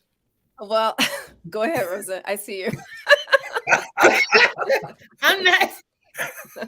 I'm so sorry. So actually, I think it's a great story, So I have several businesses. I'm a serial entrepreneur. I have been in direct sales for 15 years. Before that, I used to manage a recording artist. I have several different businesses in all different spectrums. So 48 Hour LLC was actually born in the midst of COVID, towards the end. And it was because I am working to get to know myself betterly from a mental health standpoint. So I needed a business that I didn't necessarily need to be present to be able to operate, so that while I'm in the background working to establish who I am from a mental standpoint, establishing what's going on within my household, that I still was able to generate the income that I needed. All of my other businesses needed me to physically be the front man. So I didn't have a chance to be able to heal and to deal with some things in the background because I had to always be present. So I literally created 48 Hour LLC to be able to use my gifts, my talents, and the things that I am good at, but allow me to be able to step away from the forefront so that I can be mentally, socially, financially, economically well, so that I can support the new customers and clients that were coming my way. So I created a business to deal with my own mental health issues, so that while I am in the process, when I do reemerge, whether I am present or still in the background, that I am my healthiest self, so that I can continue to help people and advocate for them being their healthiest self, so that they can do the things that have been put on the back burner while they learn who they are and what they really have to provide the world. Ooh, I'm not even going to talk to her anymore, but okay. Thank you. I resonate with that so much, Rosa, because same thing. I started my business 8 years ago, but when COVID happened, I actually separated from my spouse. So I went from, kind of working when I wanted to having to really create my business and establish it as a real sustainable business to be the breadwinner. Mm-hmm. And so for me, I knew I had to scale back on how many clients I had, which meant that I just have to have clients that paid more money. And that's why I'm now an executive transformation coach, because businesses pay me and I just have 3 clients as opposed to, having, several clients. So yeah, I totally resonate with that. Absolutely. Absolutely. At some point, you have to look at, we hear this all the time, work hard versus working smart, but you have to also understand your personal value before you can put yourself in working smart versus working hard. Typically, we have lower price points. We work triple what we should work because we're trying to prove ourselves to others. We're trying to prove ourselves to even ourselves. But if we really stand in our truths and stand in the gifts that we have, stand in the education we've received, we can be able to put a $10,000 price tag on whatever we offer. And if everyone doesn't enroll in what we're doing, being okay with, hey, that's just not my client, that, hey, out of 237 billion people, roughly, there's someone that's going to pay my $10,000 price. If you want to make $100,000 a year, hey, I just need to find 10 of those clients. Or if you don't want to work that hard, hey, I need one client that's going to pay $100,000 a year, and I'll just spend all my time and attention. But you have to have a level of confidence within yourself to be able to stand that way. You got to be able to have support systems in place, because if you're searching for that $100,000 client and you're really sold on the fact that that's what you need, well, there may be some days where your paycheck and your bank account says zero, where your money doesn't speak as highly of you as you would speak of it. So you have to have a level of confidence that goes into that. Your mental health has to be in place, because it's going to mess with you. Am I making the right decision? Am I putting my family in situations where it is harder for them to deal with it? Will my environment, will the people around me, will my audience understand the sacrifices that I'm making? Rosa, Yeah. I'm out of here, guys. I'm going to work with Rosa. And right, me too. And number one, it was like exactly what you said. Like that kept me true to my own offering, right? Because now I can self-nurture because I only have 3 clients. So sorry. You got the Me and Rosa are doing. So let me go a little bit deeper before you ladies run away with the whole show, because you girls are dangerous. Curtis, do you want to add anything to what these ladies are saying? Do you have Sure. I would say, I think for me, the most, I guess, the important challenge I'm having to overcome, or at least get into that space, and what I'm finding out is that if you have systems in place, if you have systems in place, and oftentimes a lot of businesses don't have systems in place. And I think the idea is that I can have my own business, and we have a perception or idea that if you have a business, that means that I need to work hard. And I think what Rosa mentioned earlier, but that's not necessarily true. But the reality of it is that systems help to free us up so that we can be available to think more creatively. We can be available in other areas. But I think for me, it's been consistency. It's been having those systems in place, and that's what I'm working on right now. And I'm getting there. So let me add to that conversation. I appreciate all your insight, but that's why the Black Business Network exists, because iron sharpens iron here. Absolutely. And having this type of conversation is what's needed in order for people to even take the idea of a business into reality. It just makes it easier. How you guys doing? I want you to take a deep breath. No, Rosa's just waiting for the next question. But I love her answers, Wade. Come on now. Hey, Rosa's that's like why, I said, if you guys don't see me anymore, I've gone work with her. Yeah, that's the reason why I'm forgetting a question that you're asking, because I'm watching Rosa, her just enthusiasm. Sometimes it's the authentic person that really comes through. Amen. Yes. Sometimes it's the voice that other people need to hear that makes the difference. So thank you, Rosa. My question will be for you last, so just hold on. Okay. I want to know, guys, in this time that we're coming out of this awkward thing of the pandemic, how do you take care of yourself health-wise? How do you take most business owners are on philosophy, work harder. And I agree with the systems, but you being a business owner in the playing field, how do you take care of you? That's all I do, actually. It really, my whole, actually what's happened during the pandemic is my process I created is called Replenish Me, right? So there were already 5 self-nurturing tips, which are sleep, which is, like the number 1 detox and metabolic stabilizer, thoughts, saying sweet things to yourself. I call it sweet talk. Being careful about, being very in tuned with what food gives me the best nutrition, and then making sure that I'm moving, and then acknowledging my emotions and giving them, their presence. But I've even deepen that to a 4-mind alignment, again, reinforcing proportionally we're more body than mind, right? More body than brain. So they're, paying attention to how I'm feeling, making sure that I'm eating so that my body has the highest quality nutrition, and I'm eating to live, not living to eat. You understand? Oh, say that So again if you would. I'm I'm eating to live, not living to eat, right? A lot of people do emotional eating. And so, but I see food as medicine, right? So every food has a quality that can feed your soul, literally, and it can feed your mind. So just making it super easy, fruits are really good, but other forms of sugar, that will actually, if you're already depressed, if you're already angry, if you're already anxious, it's just going to increase you in that.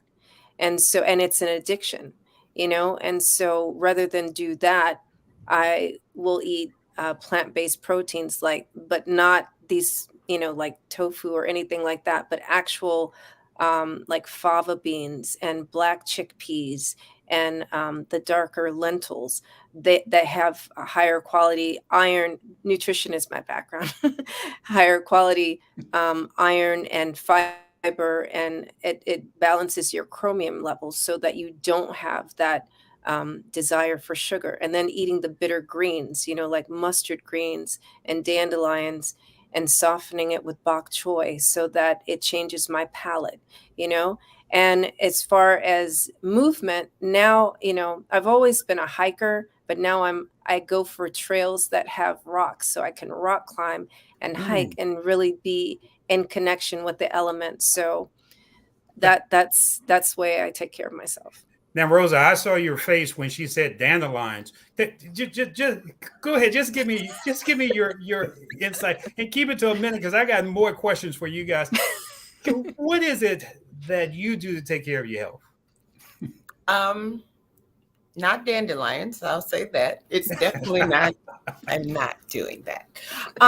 No, honestly, on Mondays is kind of, taking away the information that I took from corporate America. On Mondays, you usually did a debrief. Hey, this is the plan for the week. So I really used my Monday to map out what my week is going to look like. What does success look like for me for this week? What are the most important things that I need to accomplish within this day and within this week, and to finish out my month?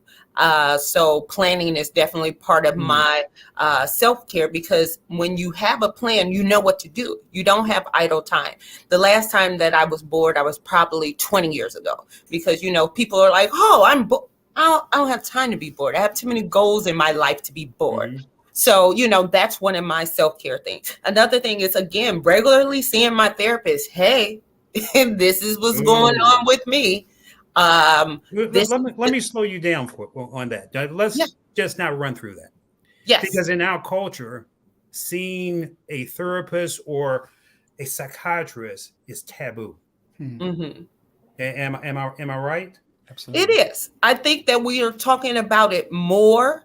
I think that it's just like anything else, that, the things that are unknown or that we're not familiar with, we put it on the back burner. But the moment that more information comes, we don't want to be the ones to put it out there and be wrong. So we wait till industry experts come and say it. And then we join the bandwagon like, yeah, I've been going to therapy for years. And it's crazy, because if we actually may have mentioned that, been vulnerable enough, more people could have gotten some of the help that we're getting now. So, I've always been an advocate of therapy and those things. Now, here in the now and the present, it's now making sure not just going to a therapist, because all therapists aren't created equal, but really finding out what it is that is going on with you and making sure you have a therapist that can properly support you. So many times we like to wear a badge because of how long we've done things, but not how well we've done things. Like, hey, I've been running this business for 20 years. Yeah, but if it's been in the red most of those 20 years and your employees can't stand you and you ain't making any money, why are we proud of that?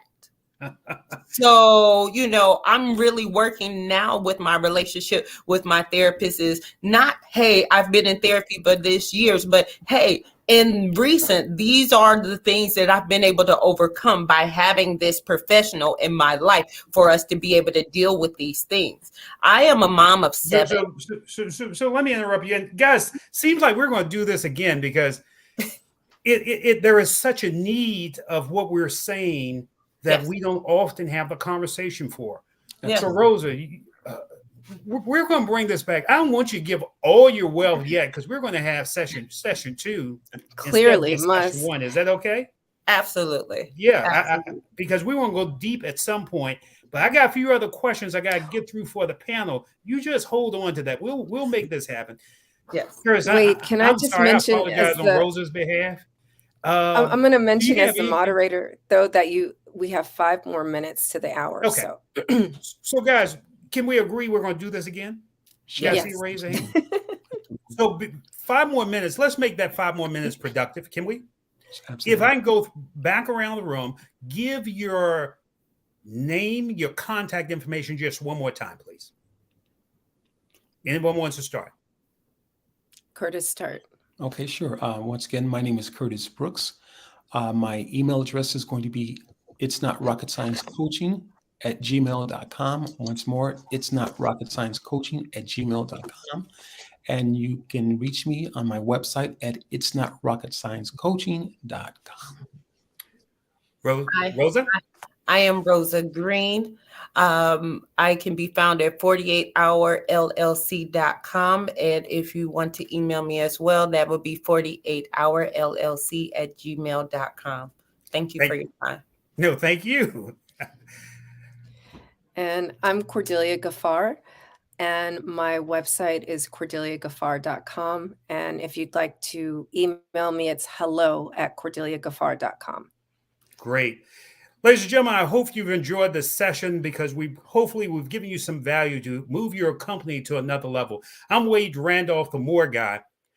My company, Randolph Unlimited, our overall goal and our mission is to help business owners increase profit, productivity, and performance in your business. As I always say, and as I always end, there are 3 types of people in this world: people that make things happen, people that watch things happen, and people that wonder what happened.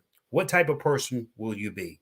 We look forward to seeing you next time. And as I've said, genius is common. I'll see you on the other side. Did you know that approximately 333.34 million businesses exist today, according to a report from 2021? And you may be one of those businesses, or maybe you're not in the business market yet, but you're aspiring to be a business owner. Well, guess what?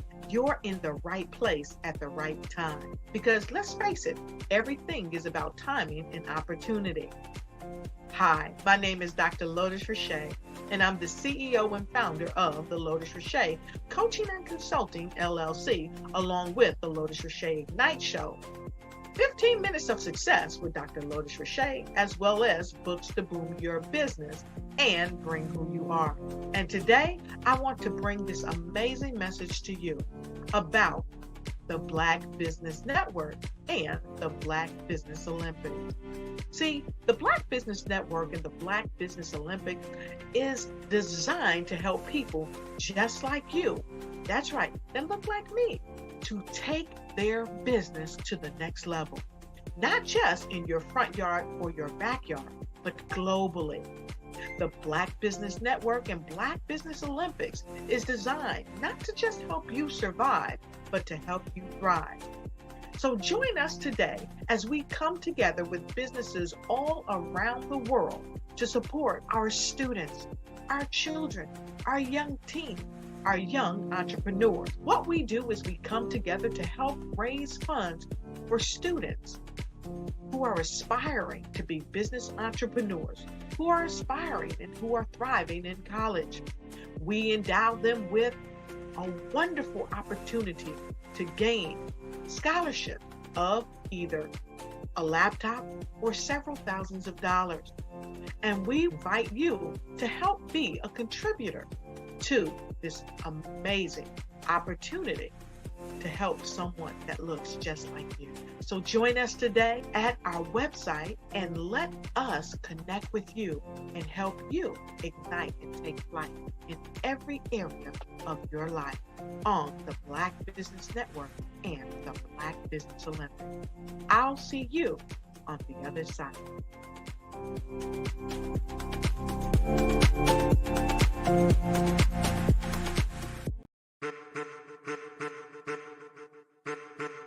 I am a child of the Most High God. He has gifted me in ways that I could not even imagine and didn't know.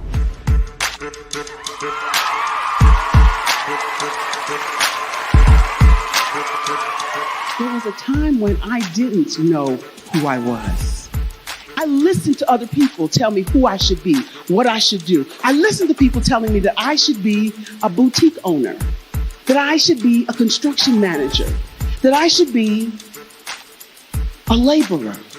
Have you ever felt like you should do something else, be something else, go somewhere else, be wherever you wanted to be, and you felt like you were in a box? Anybody in the room? And you couldn't get out. Anybody in the room? And you kept trying to go and you couldn't get out. Anybody in the room?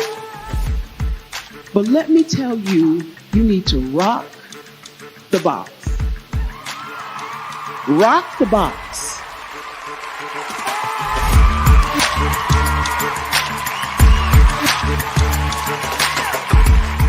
I am engaging, inspiring, and empowering.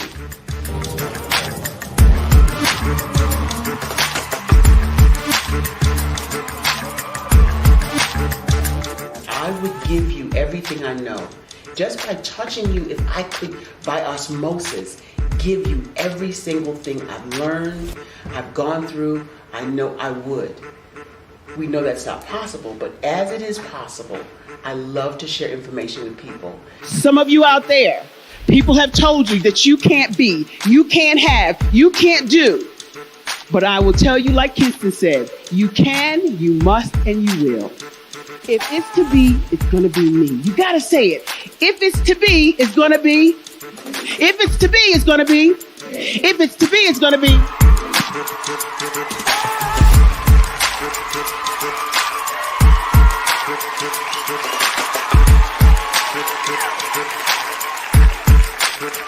Barbara is because she believed what her mama said about her and not what other people told her.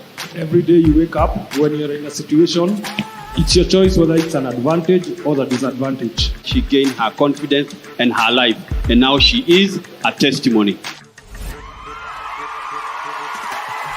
If I can help you elevate yourself, then I feel like I'm elevating my own self as well. What you know and I know together can change the world.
What if you could build your own city?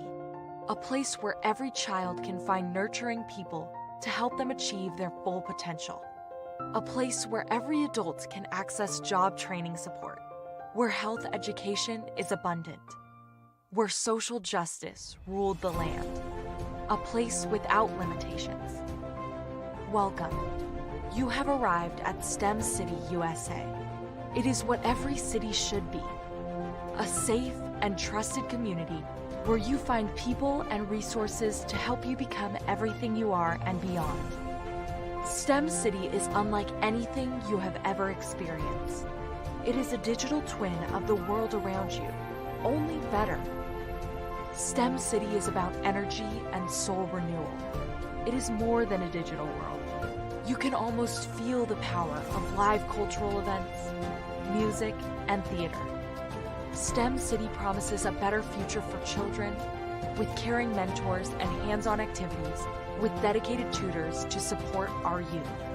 STEM City is your passport to a healthy lifestyle with weekly events addressing our community's many issues.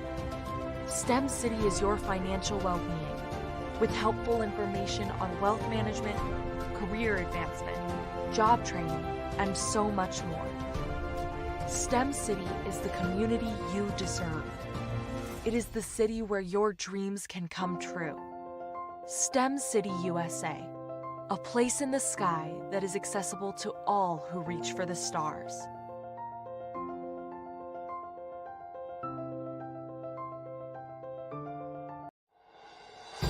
Introducing ElectaWorld. The metaverse is widely being labeled as the next phase in human evolution.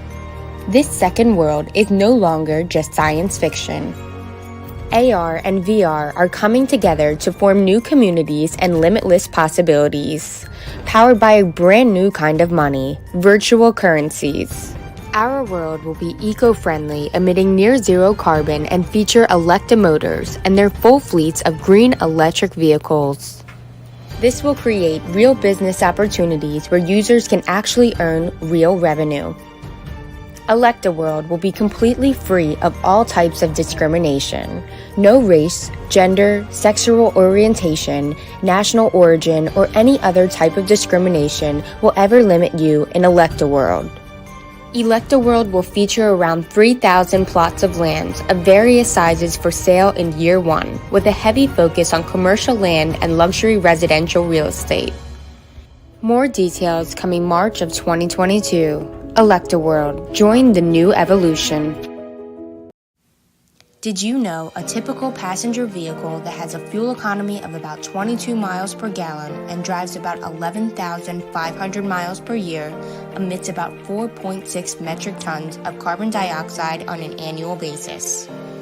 In order to save this planet we call home, we have to make an immediate change in the way we navigate everyday life. Derrick Automotive is that change.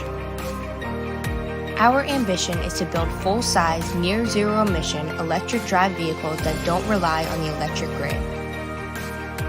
Derrick Automotive makes driving an electric vehicle extremely convenient without sacrificing a sleek, modern design that is sure to capture the attention wherever you go.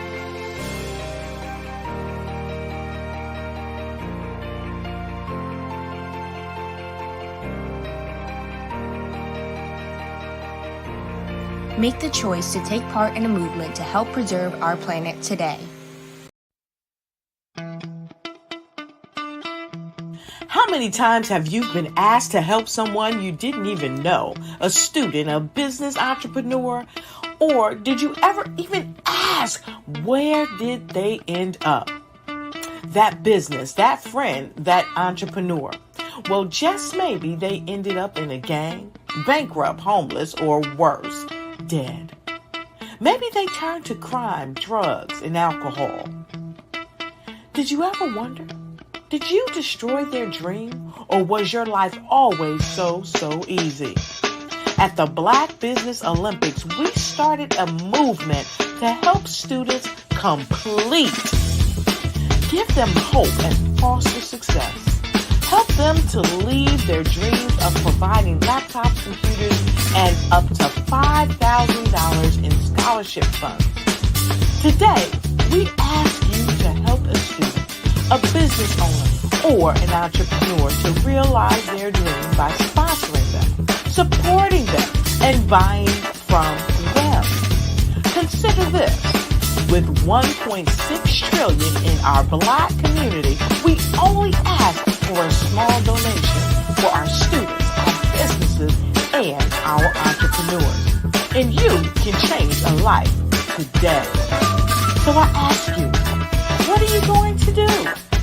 Sit on the sideline and watch our students in high school be leaders, miss out on their dream from lack of resources? Or are you going to donate to the movement and change their future and yours as well?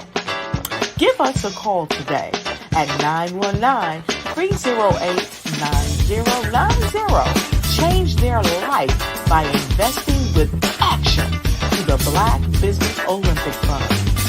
The Black Business Olympics, one of the largest business showcases of Black business in the history of the world.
Dr. Eric Kelly III and a host of phenomenal speakers from all around the globe for this 7-day virtual event that you don't want to miss.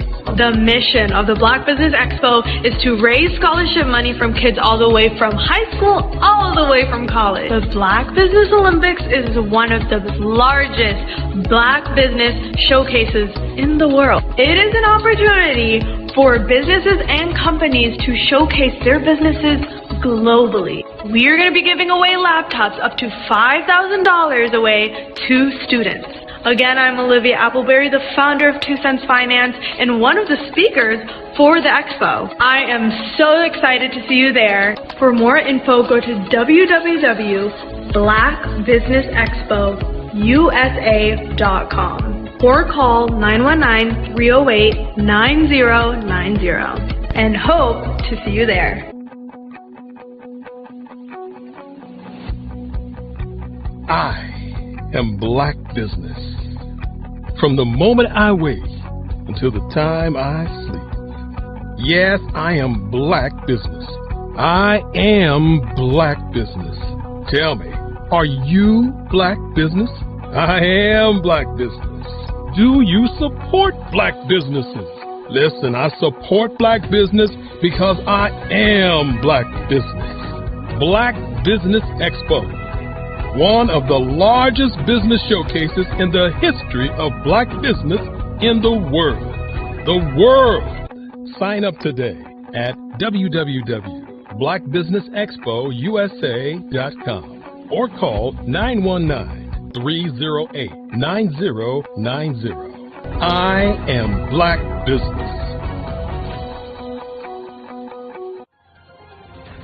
I am Black Business. From the moment I wake until the time I sleep, I am Black Business. I am Black Business. Are you Black Business? I am Black Business. Do you support Black businesses? I support Black business because I am Black Business. Black Business Expo, one of the largest business showcases in the history of Black America in North Carolina. Sign up today at www.blackbusinessexpousa.com or call 919-380-9090. I am Black Business. I am Black Business. From the moment I wake until the time I sleep, I am Black Business. I am Black Business. Are you Black Business? I am Black Business. Do you support Black businesses? I support Black business because I am Black Business. Black Business Expo, one of the largest business showcases in the history of Black America in North Carolina. Sign up today at www.blackbusinessexpousa.com or call 919-380-9090. I am Black Business. I am Black Business. From the moment I wake until the time I sleep, I am Black Business. I am Black Business. Are you Black Business? I am Black Business. Do you support Black businesses? I support Black business because I am Black Business. Black Business Expo, one of the largest business showcases in the history of Black America in North Carolina. Sign up today at www.blackbusinessexpousa.com or call 919-380-9090. I am Black Business. Join Dr. Eric Kelly III and a host of phenomenal speakers from all around the globe for this 7-day virtual event that you don't want to miss. The mission of the Black Business Expo is to raise scholarship money from kids all the way from high school all the way from college. The Black Business Olympics is one of the largest Black business showcases in the world. It is an opportunity for businesses and companies to showcase their businesses globally. We are going to be giving away laptops up to $5,000 away to students. Again, I'm Olivia Appleberry, the founder of 2 Cents Finance and one of the speakers for the expo. I am so excited to see you there. For more info, go to www.blackbusinessexpousa.com or call 919-308-9090 and hope to see you there. Tell me, are you Black business? I am Black business. Do you support Black businesses? Listen, I support Black business because I am Black business. Black Business Expo, one of the largest business showcases in the history of Black business in the world.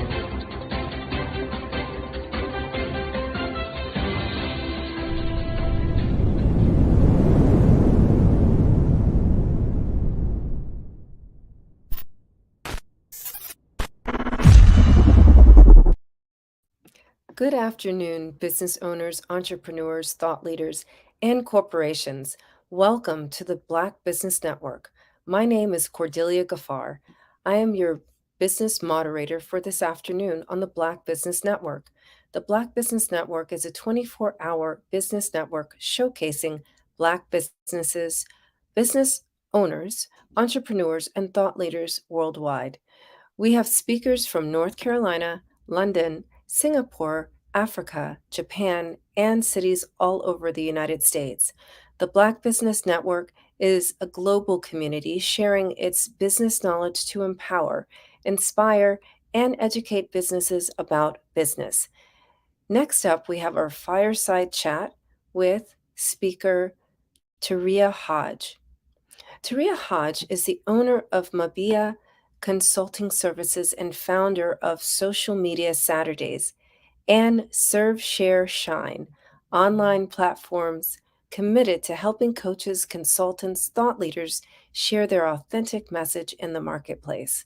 Our commitment is to help you discover the brand story that reveals the lessons learned at times in your life where you found the courage to show up and shine.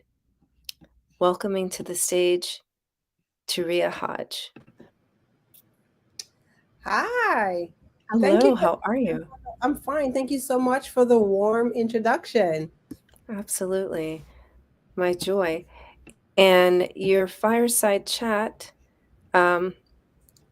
is with Suzanne Hart. Is with Suzanne Hart. I was looking for her name. Okay. So welcoming to the stage, Susan Hart. Hello, Turia. Hi, Cordelia. Hello. Welcome, ladies. Well, I'll leave you to it. And remember, genius is coming, and I'll see you on the other side. Awesome. Thank you, Cordelia. Well, once again, welcome. I am Turia Hodge, and I'm social media strategist. And what I do is I help coaches and entrepreneurs get their magnetic message out into the marketplace so they can attract their divine clients. And this afternoon, I'm super excited because I have the opportunity to sit down with an amazing, beautiful woman. So the woman who is to the right of me, she is an author, inspirational speaker, master trainer, and she shared the stage with the likes of Jack Canfield, Les Brown, Robert Allen, and even Lisa Nichols. And she has over 15 years experience in family, individual, and group counseling with a focus on crisis and change management. Her work is also influenced by her training in leadership, cultural competency, and issues related to power and privilege. Now, I'm going to tell you what I absolutely love about her is that she uses her 7 mindset mastery principles to help her clients develop mindset mastery and personal leadership. So please help me welcome Mindset Mastery Mentor, my Mindset Mastery Mentor, Suzanne Hart. Welcome, Suzanne. Hey, Turia, how are you? I am doing fabulous, amazing, super excited to sit down and have an amazing conversation with you this afternoon. But first, I want to give kudos and shout out to Dr. Eric Kelly for hosting such a wonderful and amazing platform. And I have to shout out none other than Dr. Marilyn Lewis for thinking about me and her personal invitation. Absolutely. This is a fantastic event. I was just watching it from the green room. Amazing. Yeah, yes. And so I'm excited because we have the wonderful opportunity today to share with the listening audience of the Black Business Expo a little bit about speaking and storytelling as we know it and as we teach it and we put our stuff out there into the world. And so one of the things that I want to start everyone off by giving them just a little bit of background. And one of the things that I've come to learn in working with you, which is mindset. And so as we started to work together and unpack this program, build a program together, we have this wonderful concept around what is the mindset of speaking. So I think that would be a perfect place for us to open up our talk today. I know that's such a great place to start because mindset is really how we think. And it starts with thought, but it's so much more. So your mindset, so think of that, your thoughts influence your emotions, it influences your communication, and it also influences your behavior. Well, when we think of speaking and storytelling and taking the stage or a virtual platform, all of those come into play, right? We are thinking beings, and we are generating content, and we are bringing our brilliance to the stage.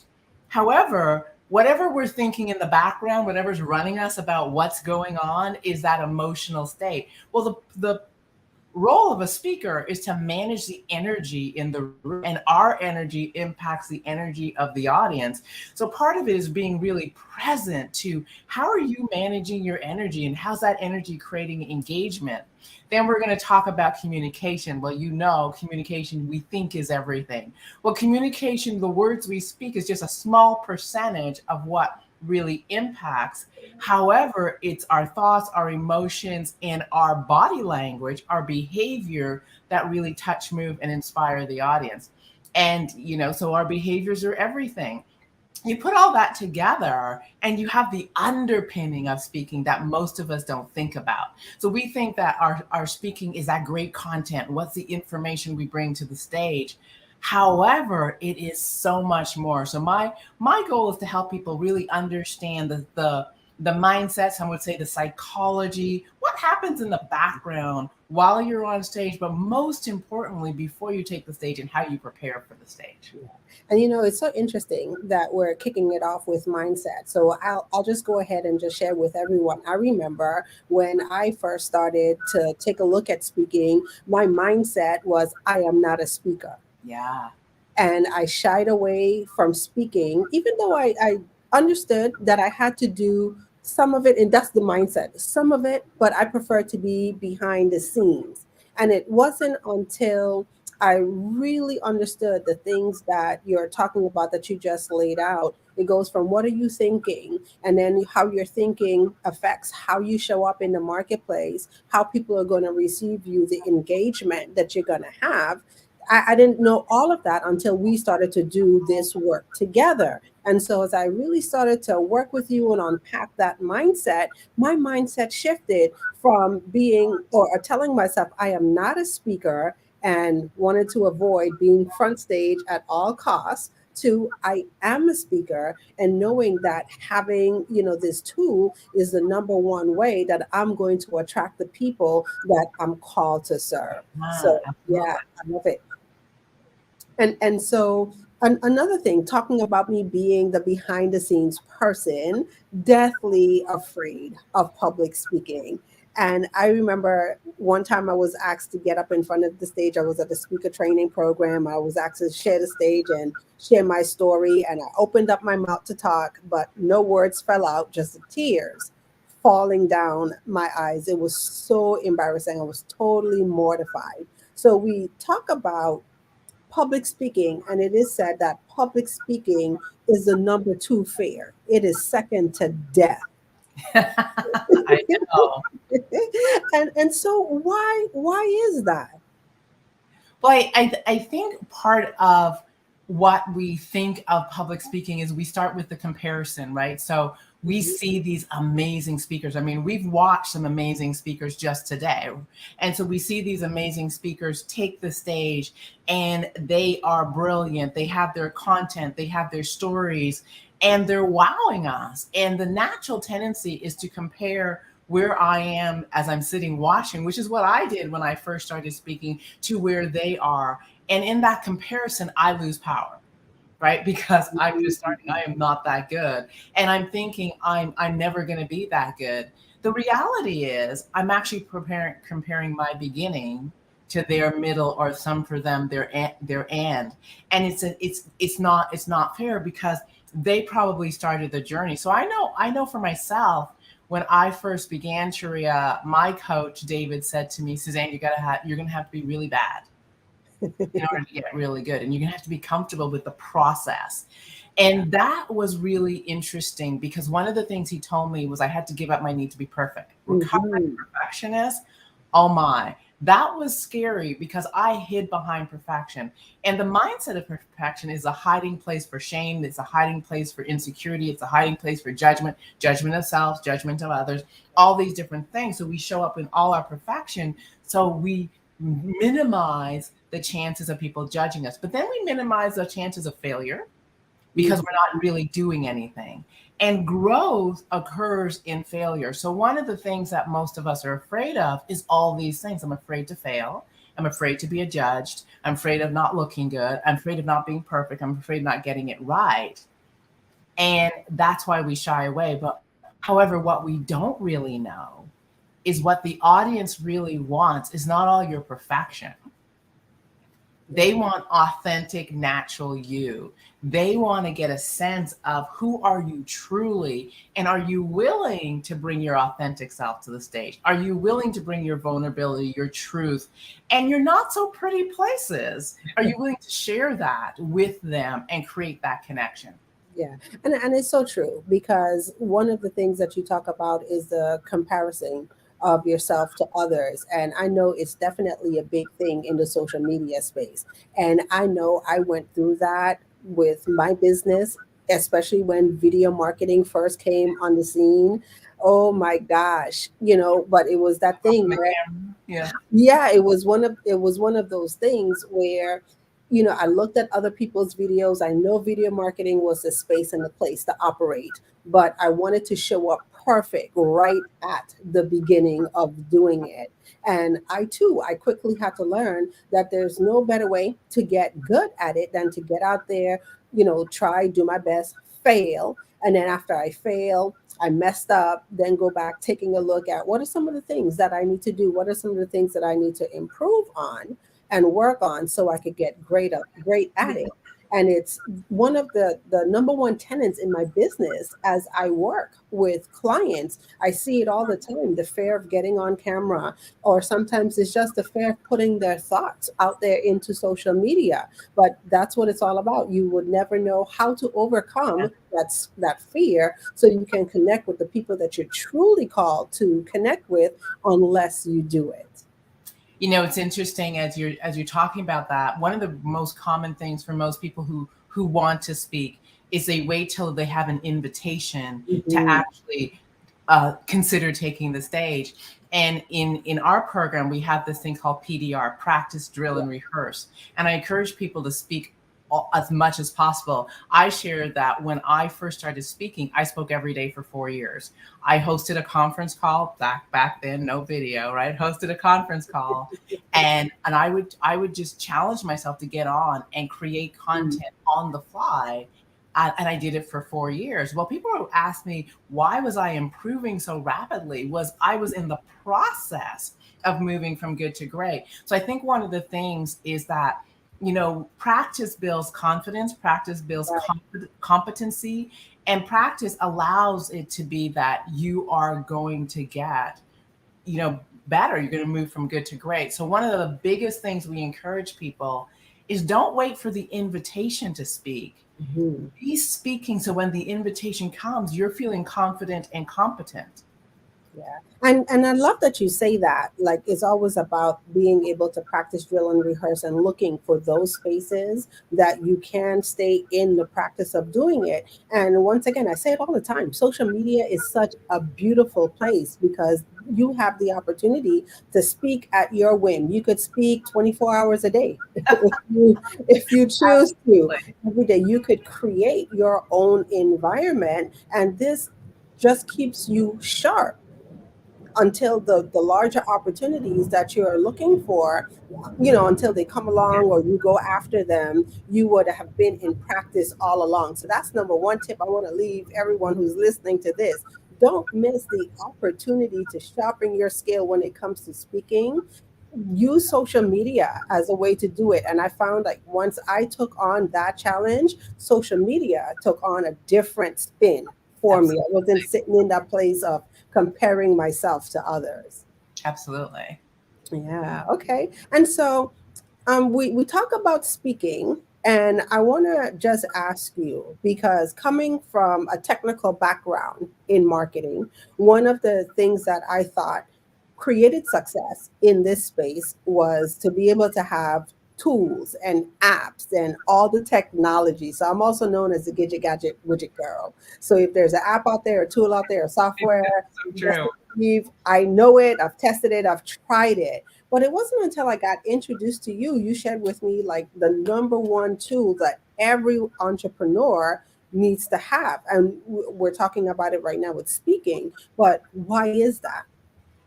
Well, I think we're living in a time right now where social media and most places are just bombarded with information, and people are no longer accepting the logos and the brands and just the graphics. They actually are now wanting to know who is the person behind the brand. And listen to what I'm saying. Who is the person? Not who's the product, but who is the person. And so a big part of speaking is about being able to tell your story, being able to tell the story of, I like to say, why your brand and your business exists. Not what you do, but why your business exists, because that's often what separates us from everyone else who does what we do, is we have a unique reason, a unique gifting, a genius, a brilliance that has us be called to what we do and do it in a very unique way. So what I believe is when you're able to put your story into the marketplace and share the journey of how you came to where you are, you create a unique connection. So there's this thing I like to call your emotional brand, and your emotional brand is the journey and the pains and pitfalls that came along the way.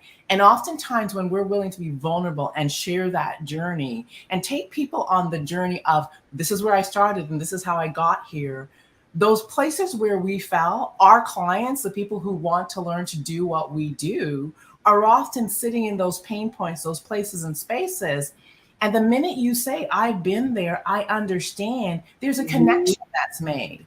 And they're like, oh my gosh, I'm not alone. This person gets it. But when they see you also on the other side, you move from the hero of your situation to the potential guide.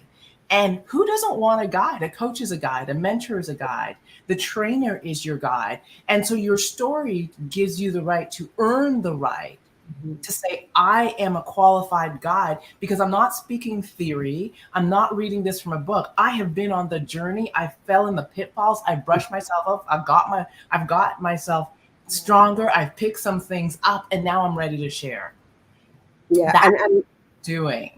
Yeah, and it's so cool that you brought in the element of the brand story, because one of the things that I had to learn and get present for myself, the story that we want to share about our business and about our brand usually isn't the right story.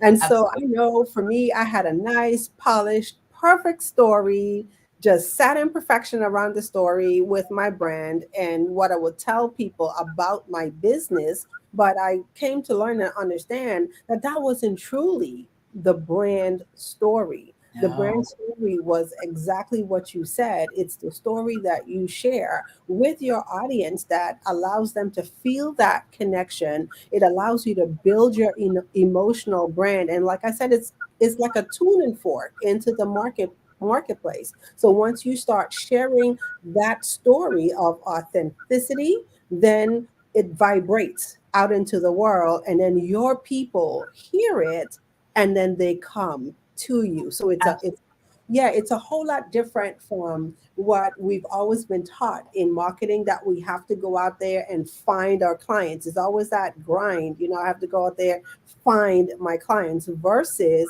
being able to show up in such a way where we're able to attract our absolutely. And mindset is built with that whole concept of the law of attraction, right? That like is attracted to like, and we feel the energy, the vibration, the ways of being, the voice, the words of people who are in are like us, are on that journey. I remember, Tria, when I first learned this, you remember, recovering perfectionist, and I would take the stage with beautiful content. And because we believe content is king. And I remember my coach at the time, David, pulling me aside before I took the stage one day, and he said, Suzanne, your content is excellent. You're always really prepared. You give the audience some real great goods, but something's missing. And I was like, okay, what's missing? And I'm doing my checklist. I got all the stuff down, and he's like, you. Now, I'm super confused now, because I'm like, I'm about to take the stage. How could I be missing? And he looked at me and he said, the audience wants to get to know you. They want to know what happened that had you arrive right here, and why what you do today is so important. Why is it your passion? I want you to share that story. And all I could think of was, oh no, that's messy. That is like, oh my gosh, no, I don't want to share this. And he encouraged me. And I remember taking the stage that day and sharing my story of financially upside down, not liking my job, health challenges, like the whole bit, and the journey I had gone to get to this place of mindset and storytelling. And I'll never forget, there was a moment where it felt like the audience stopped breathing and they were leaning in. And I thought, oh, this is what he's talking about, connection.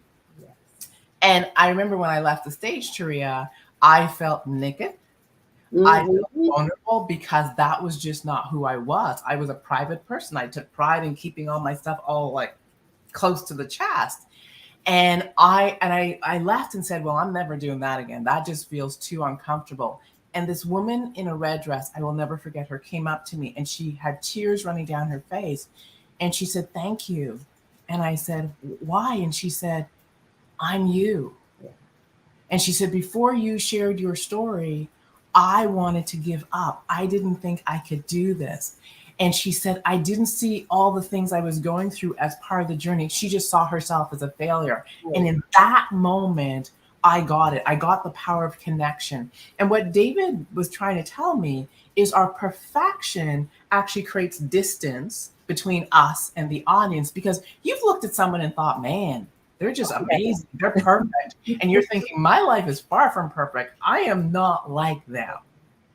However, when we are willing to share those places and spaces where our humanity knocked us on our butt, where we felt super vulnerable, where we felt like, oh my gosh, I don't know if I can do this. There are people that are just like, oh my gosh, I'm not alone. And that's connection. And what he was saying to me was, your perfection is creating distance. Right. Your vulnerability and truth and authenticity will create connection. And that's when storytelling became so key for me. Yeah. And it's so amazing and it's so true, because it's one of the things that I had that missing in my business as well.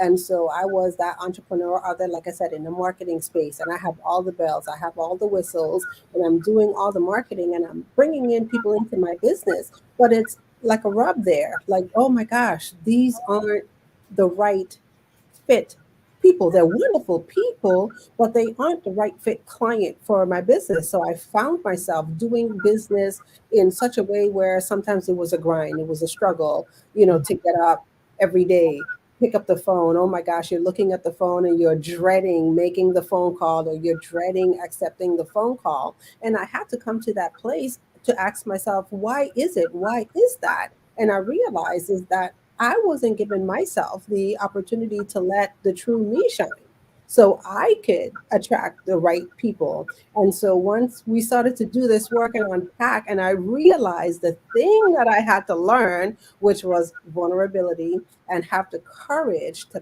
put it out there, like I said, not just in the marketplace, but also in our day-to-day conversations, our one-to-one conversations. My whole entire business started to shift. I started to attract a different type of clientele. People started to share and say, oh my gosh, me too. And I could say, I get it, because I've been there and I got you. Absolutely. And there's something I really want to highlight as you're sharing this, because this is so key. There's a type of story that is key to make this happen. And if anyone's read the book, The Hero's Journey by David Campbell, I believe, he says that every human on this planet is on the hero's journey. And the hero's journey is a very, very specific journey, because it's a journey of you, one, starting off as feeling like the victim of your circumstances. Poor me, something's wrong. It's everybody else's fault. We've all done it. Right? This is happening, that's happening. If such and such would only do this, my life would be better. We've all been in that moment where we are just upside down in our emotions, and it's hard. And then there happens to be a place in your life where you have to take 100% responsibility and accountability for where you are. In that moment, you decide you are going to be the hero in your life, in your situation, in your moment. You are, as Lisa Nichols says, is you're going to be your own rescue. And that's the moment that you rise, you pull yourself up, and you start looking at your situation for the gifts, the lessons, the brilliance, the tools, and you look at it different, because there's something in it that you need to learn. There's something there that you're about to be taught. And it's those giftings you find in those moments that move you. And then you find the lessons. And the lessons are really what you have been on this journey for. And then once you find the lessons and you start using it in your life, there's a place where you go, my goodness, everybody needs this. Everybody needs to learn this. And you become the guide, you become the teacher, you become the mentor, you become the trainer, the coach. Now, this is the thing about who follows you. Some people will tell the story and they'll remain the victim. And if you've ever had a situation where there's people following you and they're just like, oh, poor me, da da da da da, and they're not ready to rise, you want to look at, well, how am I telling this story? Yeah. Right? How am I putting my messaging into the world? Am I putting it in a place from a place of 100% responsibility, or am I putting it in a place where I'm finger pointing and so on and so forth? And responsibility is different than blame or the cause of event. Responsibility is your ability to respond to the circumstances that life gave you. And it's when you take responsibility and you move that you actually say to your client, if you work with me, you're going to take responsibility for your situation and you better be able to move, because that's what you're modeling. And what happens is a certain type of person rises and they say, you know what, I'm ready for this journey. I'm ready to take 100% responsibility for my transformation. I need to work with you. I need to follow you. And that's what's so powerful about story. Is story takes us on a journey. And if we do it right, a journey of accountability, a journey of courage, a journey of faith, a journey of transformation, and a journey of becoming more. Because we are all here for one sole purpose: to be more, do more, have more, create more, and to be of total contribution to the greater good. And that's who we want to work with. Yeah. And it's so true, because like I said, it's one of the things that I had to pay attention to in the marketplace. So I'm always going to talk about it from a marketing standpoint and a social media standpoint. And it's all about the conversations you have in those spaces, the conversations that you participate online.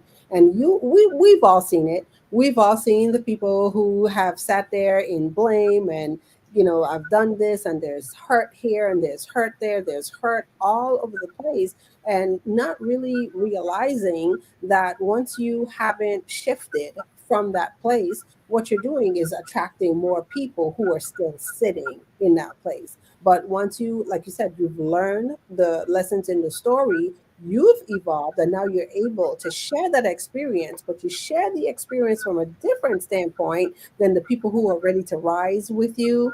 They're like raising their hand, they're going like, ooh, me, I'm ready. And it just gives like a totally different spin, a totally different feel on your business, on your collaborations, who you work with. It's a game changer. That's the word I'm going to use it. As you say that, it is the reminder that one of the buzzwords that we hear a lot of time is empowerment, right? And one of the clear things I do know is that I can't empower anyone. I mean, listen to the word empower. Empower is this eternal process. However, I can influence. So what we often fail to look at is empowerment is a self thing I do to me. I empower me.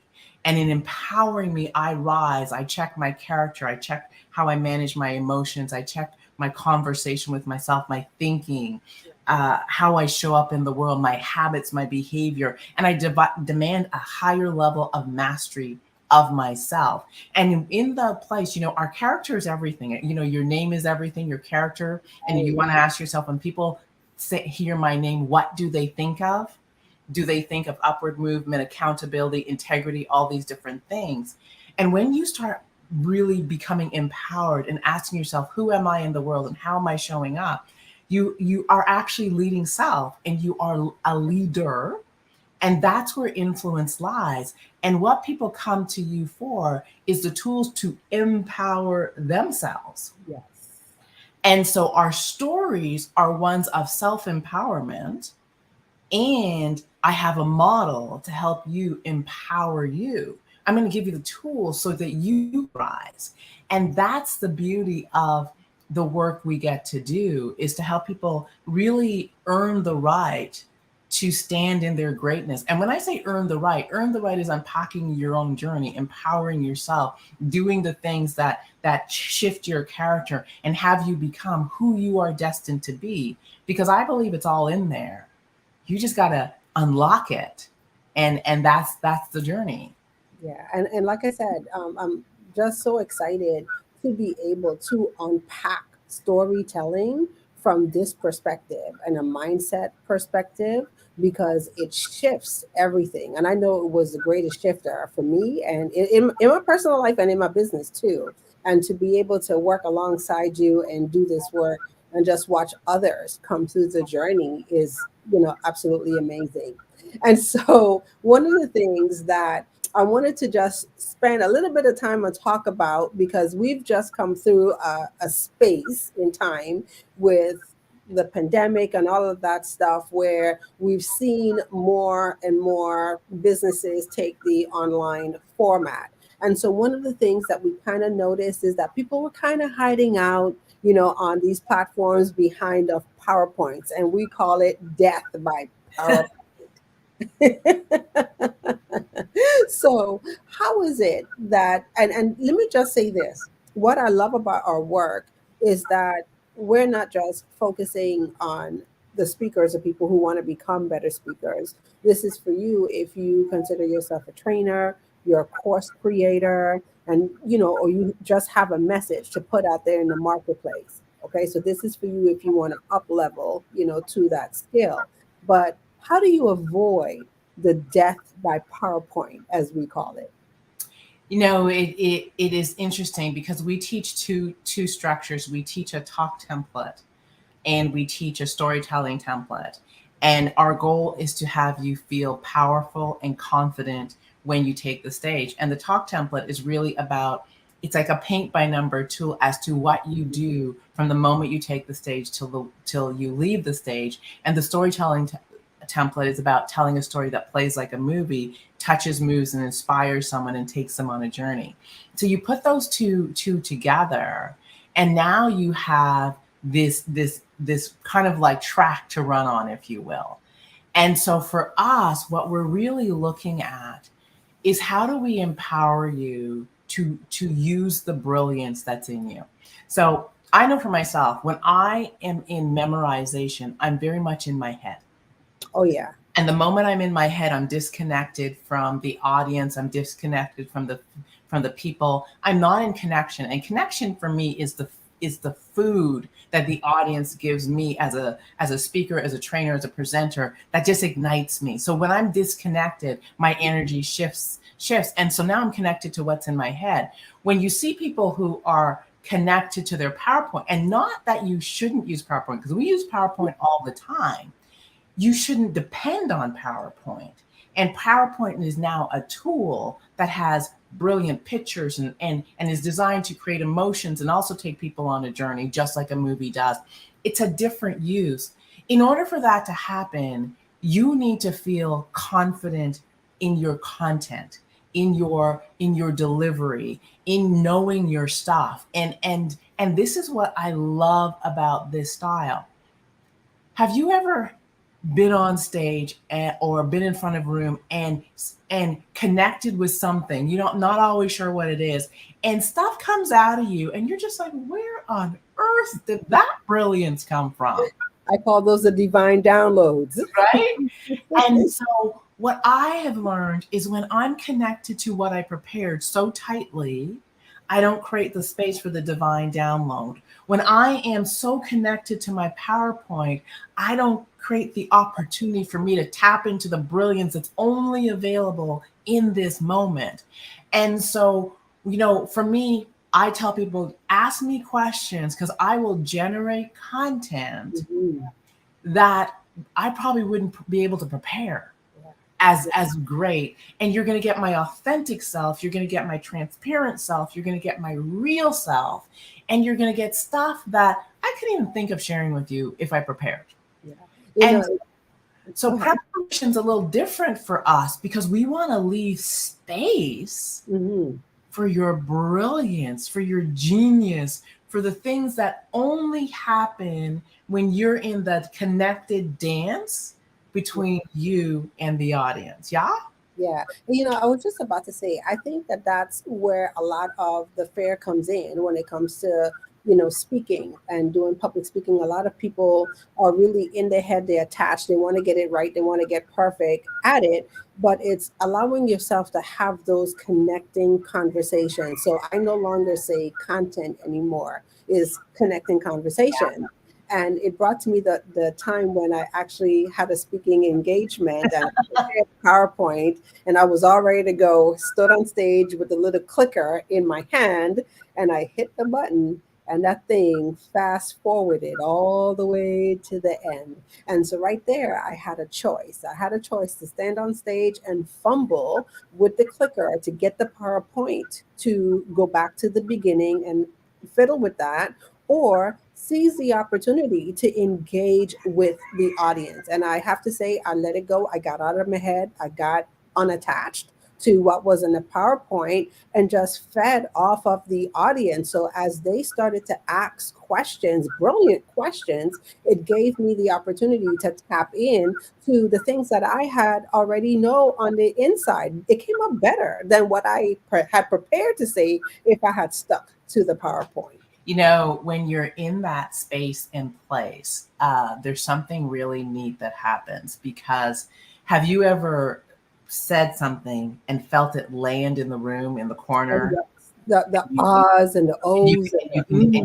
You can feel it because that section of the room moved and you're like, ooh, something just landed over here.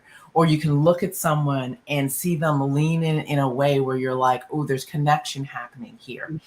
And so when we are able to get rid of our need to be perfect and be present in the moment and trust that within us is everything we need, and our brilliance and our preparation and our mastery and our genius has prepared us for this moment. And if you stay in connection, that room will use you in the way that the room needs to use you. And you will feel things land. You will feel the dance of the energy. You will feel into the back corners. And the room becomes, it's almost, I call it my playground. It becomes a playground. And I tell people all the time, I'm not the star. When I'm in front of the room, when I am training, the audience is the star. And my job is to pull, because you will feel when you need to go further down somewhere. You may feel when you need to stop and spend a little bit more time here. You will see confusion. You will see connection. You will see all these things when you are present in the room. And so it is really speaking to this place where we give up our need to show up perfect and right and showcase everything we got and really just be in the moment to be of service to a room. And that's just a different way of speaking. Yes, you got to do a lot of preparation, because most people say you look like you don't prepare. I prepare all the time. I'm very prepared, but it's that preparation that creates the space for this to happen. Oh, I see you're back, Cordelia. You're on mute, my dear. Oh my goodness, ladies. I was so excited. And yes, I was on mute. But I've been back here just shaking my head and totally enjoying everything you said. And it's so true. There's nothing like being present in the world and truly serving and allowing those divine downloads. So thank you. Is there a way that people can connect with each of you? Can you share your websites? Absolutely. Go ahead, Tria. Oh, okay. So the first thing, if you want to connect with us on our website, you could visit SuzanneHart.com, and that's the official website. And you could connect with Suzanne via her email at Suzanne@heartzone.com. You could reach me via my email, TariaHodge@gmail.com. But we also have a special invitation for the listening audience of Black Business Expo, we are hosting our Unleash the Power of Your Story 5-day challenge. And that challenge kicks off on April 3rd through April 7th. So it's a free challenge that we're doing, and it's a video challenge. So we're super excited about that. And so for anyone who wants to be able to be a part of it, join and up level their speaking and storytelling skills, you could join us at www.utpchallenge.com. So once again, that's utpchallenge.com. April 3rd through April the 7th. It's going to be so much fun. Oh, yes. Thank you for that. I know, and people will get so much value out of that. Thank you so much, ladies, for sharing your expertise and for being on the Black Business Network. And remember, genius is coming, and I'll see you on the other side. Oh, thank you so much. Thank you so much, Cordelia. You're welcome, ladies. Thank you, Suzanne. The Black Business Expo's mission is to raise funds for high school seniors going to college or K-12 entrepreneurs. This expo is a fundraiser for students. You may go to www.blackbusinessexpousa.com to donate to the scholarship fund or use the Cash App that is on the screen below, which is BBXUSA. Our goal is to give laptops and up to $5,000 to 10 students. The students can register online at blackbusinessexpousa.com. Every dollar counts, so we want to remind you to donate to the scholarship fund. We want to also thank our Black Business Expo USA sponsors for March 2023. NC 100, Moody Capital Partners, Suede Soul, Lotus Rocher Coaching and Training, Carolina, Virginia Minority Supplier Development Council, Step Management, Barbara H. Smith LLC, Margie McLean Foundation Inc., Genius is Common, Earth Essentials, Melaine Shaney Global, Executive Women's Success Institute, The Quality Coaching Company, Superwoman Business Services, Creative Force Studios, Lee Entertainment, Artistic App Design, Black Business Expo USA, Genius is Common, and I will see you on the other side.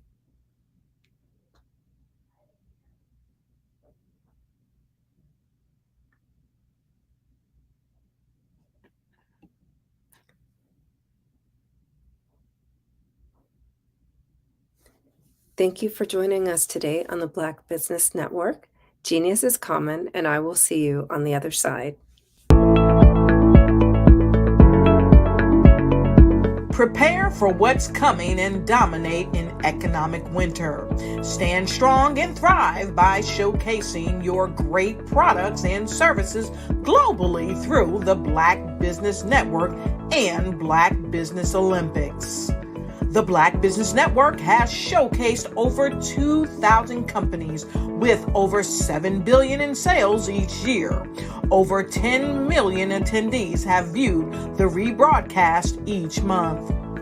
Through the Black Business Olympics, unique styles of business training and mentoring are turning students into business owners and entrepreneurial warriors who will dominate in any economy. Gain the ultimate advantage of the Black Business Olympics, 7 days of unbelievable topics and speakers speaking around the globe.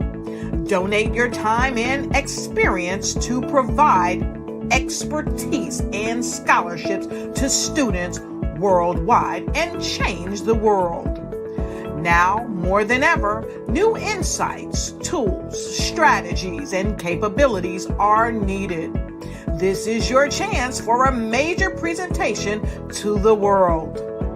Fill out the form and join the more than 2,000 speakers who have presented to over 200 countries. Join the Black Business Network streaming live into the metaverse, STEM City, Black Multiverse Enterprises, Hulu, Amazon, YouTube, iHeartRadio, Apple, Facebook, LinkedIn, Pod TV, IBM TV, Spotify, and Google Podcasts. Sign up today. Spaces are limited, and we will see you there.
Dr. Eric Kelly III and a host of phenomenal speakers from all around the globe for this 7-day virtual event that you don't want to miss. The mission of the Black Business Expo is to raise scholarship money from kids all the way from high school, all the way from college. The Black Business Olympics is one of the largest Black business showcases in the world. It is an opportunity for businesses and companies to showcase their businesses globally. We are going to be giving away laptops up to $5,000 away to students.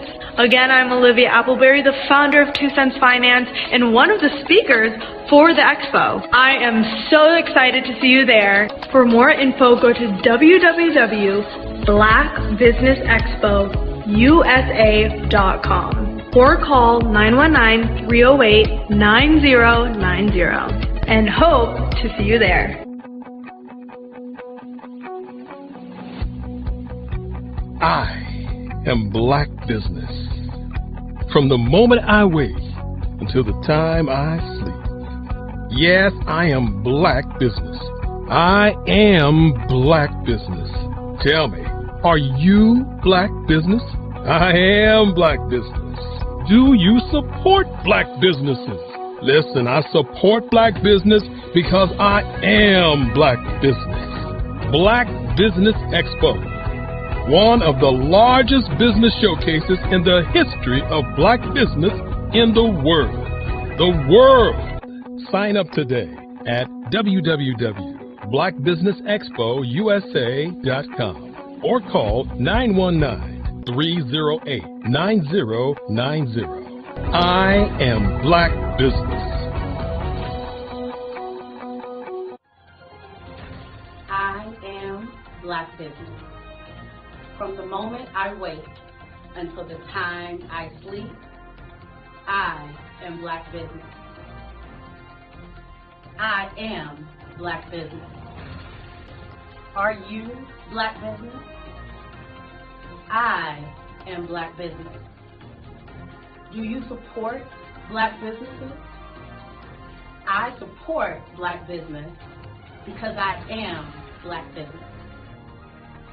Black Business Expo, one of the largest business showcases in the history of Black America in North Carolina.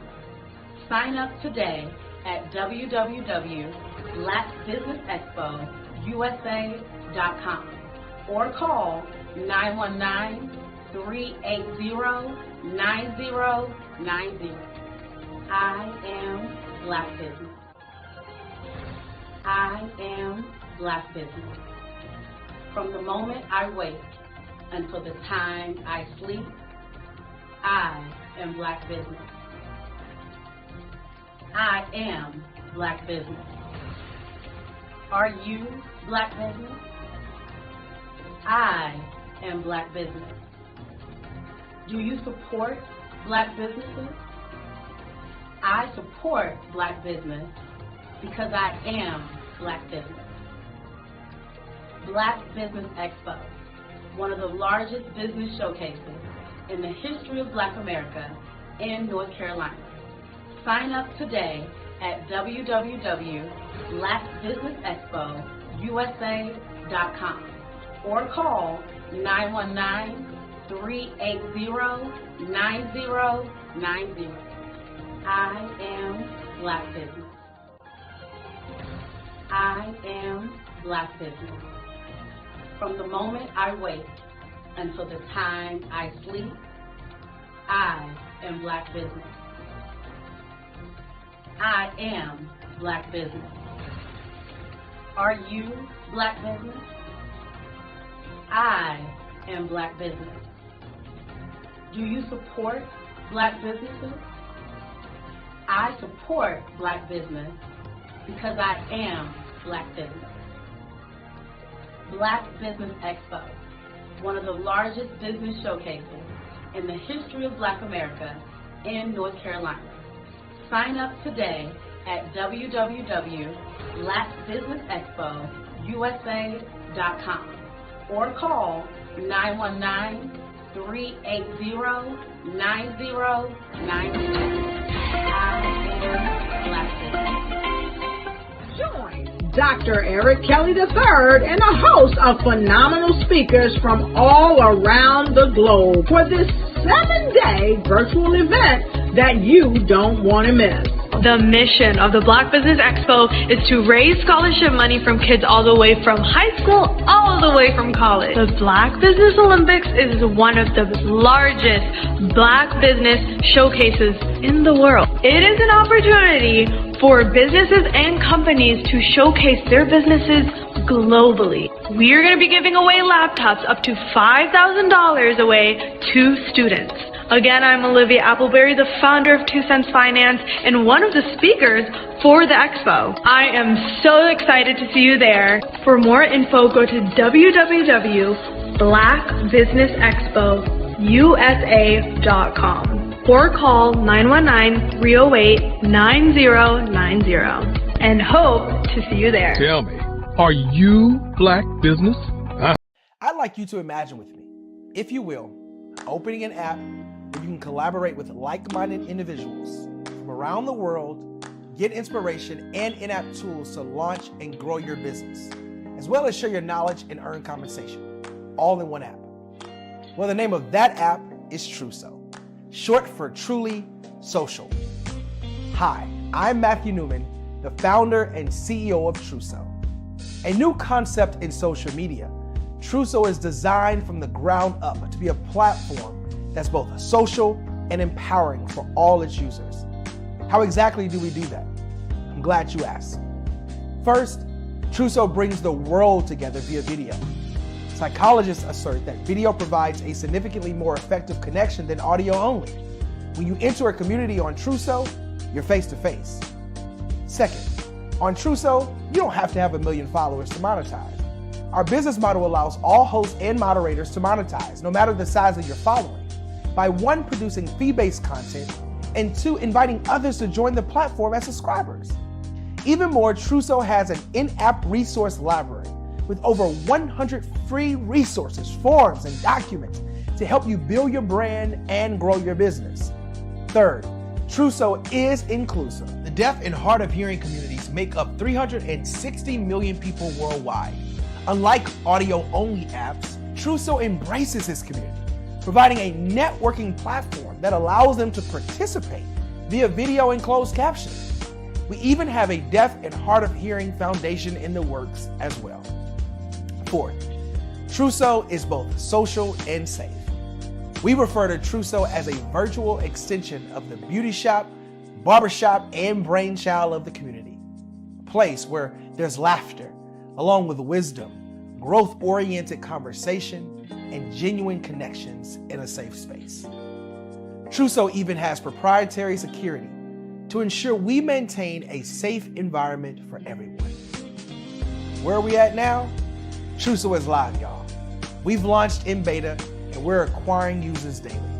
We have an incredible development and marketing team, plus amazing celebrity influencers at the table helping us spread the word around the globe, beginning within the African diaspora and beyond by creating a safe space for growth, connection, and collaboration. We're truly excited about Truso. We've created something special for which there is a global market. And we invite you to embark on this journey with us as a shareholder. The future for Truso is truly bright. Join us and let's go there together.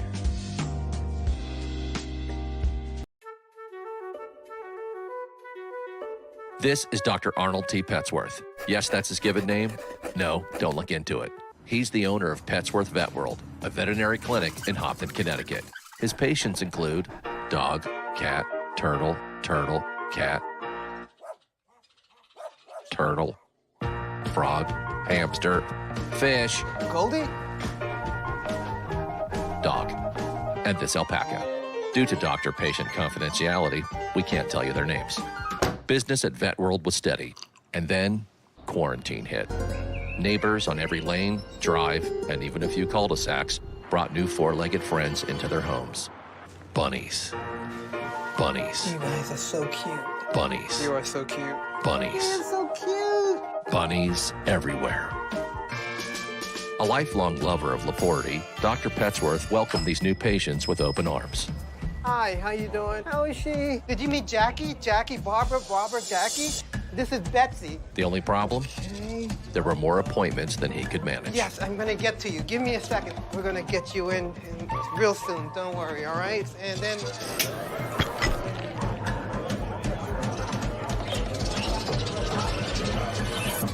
That's when Dr. Petsworth turned to his American Express business card, which offers flexible spending limits that adapt with his business. He decided to hire a new assistant, Julio, who's actually more of a bird guy. But that's just between us. And with the power to make big purchases in his hands, he used his card to furnish a new exam room with extra tail space. Together, Dr. Petsworth, Julio, and American Express Business made sure all the pets of Hopton got the love and care they deserved. All right, Julio, man, that was great, man. And everyone was happy. Especially these guys. Get the card built for business by American Express. What if you could build your own city? A place where every child can find nurturing people to help them achieve their full potential. A place where every adult can access job training support. Where health education is abundant. Where social justice ruled the land. A place without limitations. Welcome. You have arrived at STEM City USA. It is what every city should be. A safe and trusted community where you find people and resources to help you become everything you are and beyond. STEM City is unlike anything you have ever experienced. It is a digital twin of the world around you, only better. STEM City is about energy and soul renewal. It is more than a digital world. You can almost feel the power of live cultural events, music, and theater. STEM City promises a better future for children with caring mentors and hands-on activities with dedicated tutors to support our youth. STEM City is your passport to a healthy lifestyle with weekly events addressing our community's many issues. STEM City is your financial well-being with helpful information on wealth management, career advancement, job training, and so much more.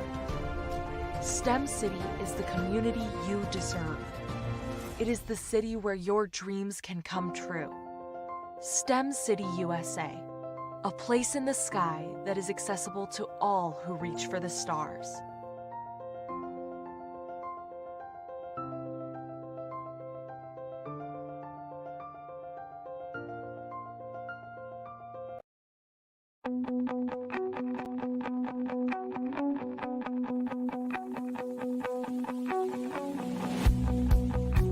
I am Black Business.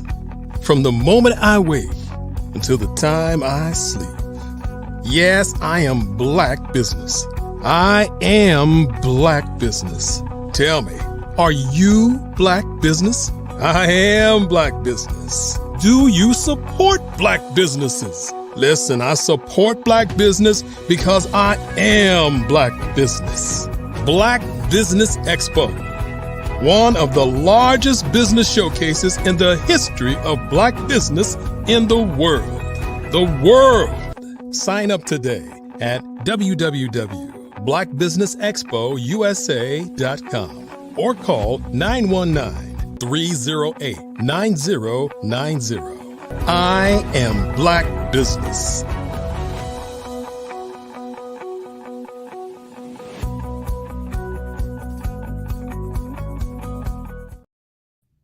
Good afternoon, business owners, entrepreneurs, thought leaders, and corporations. Welcome to the Black Business Network. My name is Cordelia Gaffar. I am your business moderator for this afternoon on the Black Business Network. The Black Business Network is a 24-hour business network showcasing Black businesses, Black owners, entrepreneurs, and thought leaders worldwide. We have speakers from North Carolina, London, Singapore, Africa, Japan, and cities all over the United States. The Black Business Network is a global community sharing its business knowledge to empower, inspire, and educate businesses about business. Our next fireside chat is called No Excuses, Celebrate You. And our next speaker is Allison Davison. She is a Christian, a wife, a mother of 2 adult children, grandmother of 6, CEO and professional trainer of Training Solution LLC, and a social worker training foster parents for over 20 years.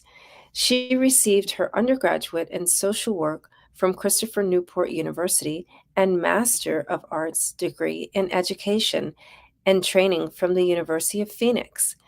In her spare time, Allison is a program manager with Operation Breaking Through, Inc., a nonprofit organization supporting families with food, clothing, and diapers. Now she can add to her portfolio the title author of No Excuses, Celebrate You. Welcoming to the stage, Allison Davison. Thank you so much for that warm introduction. It's a pleasure meeting you. You're very welcome, and it's a joy to have you on the Black Business Network. Today, your fireside chat is with... It's just an interview. Oh, it's just an interview. Okay, so I'm interviewing you. Yeah. Perfect. Wonderful. Okay, let's get started. So where did the inspiration to become an entrepreneur come from?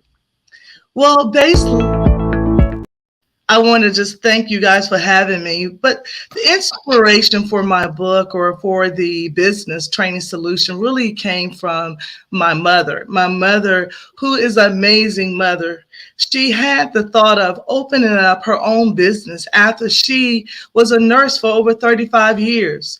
Once she retired, she decided to open up a restaurant.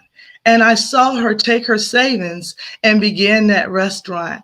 And so looking as a child and a young woman, adult, seeing her do that, I was truly amazed. I realized that I really can do anything that I put my mind to. So I love my mom. She's 88 and she's still my inspiration today. Oh, wow. Of course, no better person to be inspired by than your mother. When and why did you start Training Solution LLC? Well, it's been about 2006. It's been a number of years. But the reason why I started was simply because as a social worker, I found that I enjoy training. It was my passion. I did it and I enjoyed doing it. And so after so many years, I realized others also enjoyed my training. And so what I decided to do, I saw a need in the community. a lot of agencies was opening small businesses to work with foster kids. And I noticed that they needed more trainers. And so I saw the need, and I want to make sure that I could go to these agencies and offer the services that they so greatly needed. Some of the services, let's talk about. Yeah. Some of the services that they offer is mentoring services and things of that nature. And so with my background as a trainer, I would teach CPR classes and crisis management classes and a number of other host of classes under Training Solutions. And so working with a smaller agency, I was able to specialize my training to fit their needs. So anytime they needed a training, I made sure that I talked to them, to work with them, to discover what is it that they really needed from me. Okay, so what advice would you give to a young person who wants to start a business? That's an excellent question. I think the very first thing I would suggest to a young person that's starting their business is to go with their passion, to go with something that they love, but also go with something that they're good at. And then also from there to make sure they sow into their own business. No one else is going to pay and get into your business if you don't want to put your own money up first. So it's so important to, put your own money up so others can see that you're serious about your business. Yeah, and I can see how that's super important and supportive. And I'm wondering, like, through the course of you having your business, how have your priorities changed from when you started? Wow, excellent question. When I look about how I first started, I think my priority, I started going out, doing a lot of business, right? You want those numbers. You want to make that money, right? And so when I talk to young people, they want to do the same. They want to work hard and do a lot of business. And so with me, I discovered it wasn't about the numbers anymore, because I was very busy. I was all over the 757 area. I had to hire 12 facilitators to go around with me to meet the needs of the training needs that we had. And so if I had to do anything over or look at what I did, reprioritizing my life, what I did was slow down and only took certain trainings that I could handle myself and one or two other facilitators, but I did not need the numbers. I really realized that it was more important for me to give quality training than quantity. I hear you slowed down to speed up, basically, right? Yeah. And then you delegated more. And that's something that's very profound. A lot of people miss that. And I'm just wondering, is there anything else that you would have done differently, like from the outset, knowing what you know now?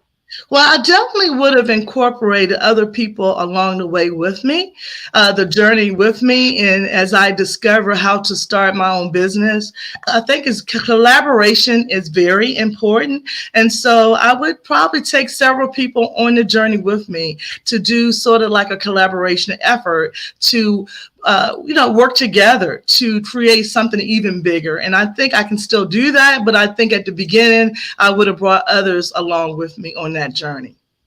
Yeah, I can see how you don't know what you don't know until you do, right? Exactly. So I would imagine you did encounter quite a few challenges. Could you take us through that and how you overcame it? Well, I guess the first challenge I had to get over that I thought of myself that I couldn't do it, that I could do it. So often we kind of start off with thinking that we can't do it, and we limit ourselves or thinking that, how am I going to do this? So once I got out of my own head and realized that I could do this, but I just needed support. And so other challenges, yes, come along with it. trying to figure out what you don't know, and going to the right people to help you discover what you don't know, what you need to know. And so I had to find out what team of people do I need to help me with my program. And so making sure that the trainers that I vetted were like me in terms of they had a passion for doing this, but they also had the skill set and the education to meet the needs of our clients. Yeah, yeah. Getting out of your head is a major challenge, right? And then asking for help. How about that? And definitely, finding, I guess, like once you get out of your head, you're very aware of what your values are, and it's easier to vet people who have the same values. So excellent point. I like that. Yes.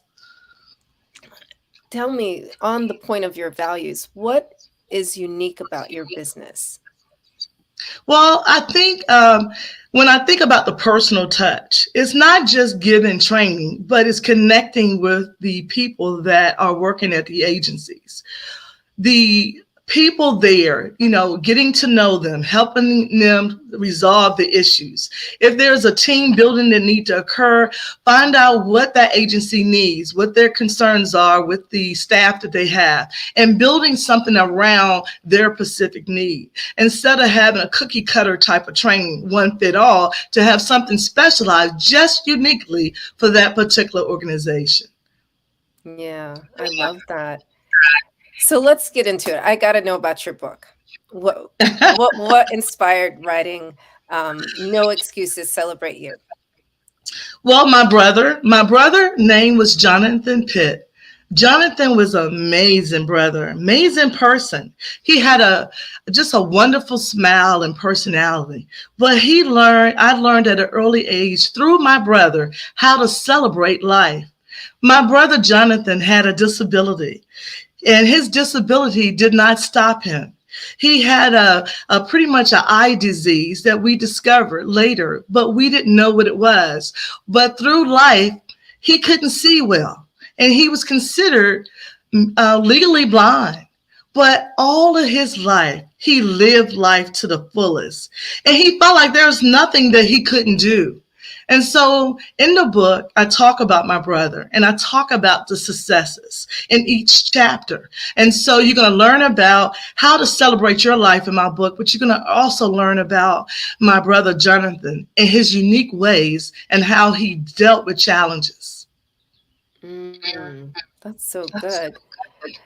Yeah, and you would think that people with a disability, they wouldn't have anything to teach us, but of course they always do.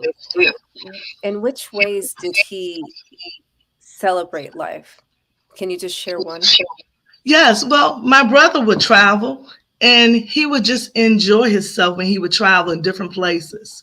He would decide to do things outside of the box that other people didn't do. He started his own business as well. Wow. Yes, he moved out of the area from the 757 area, and he moved out of the area.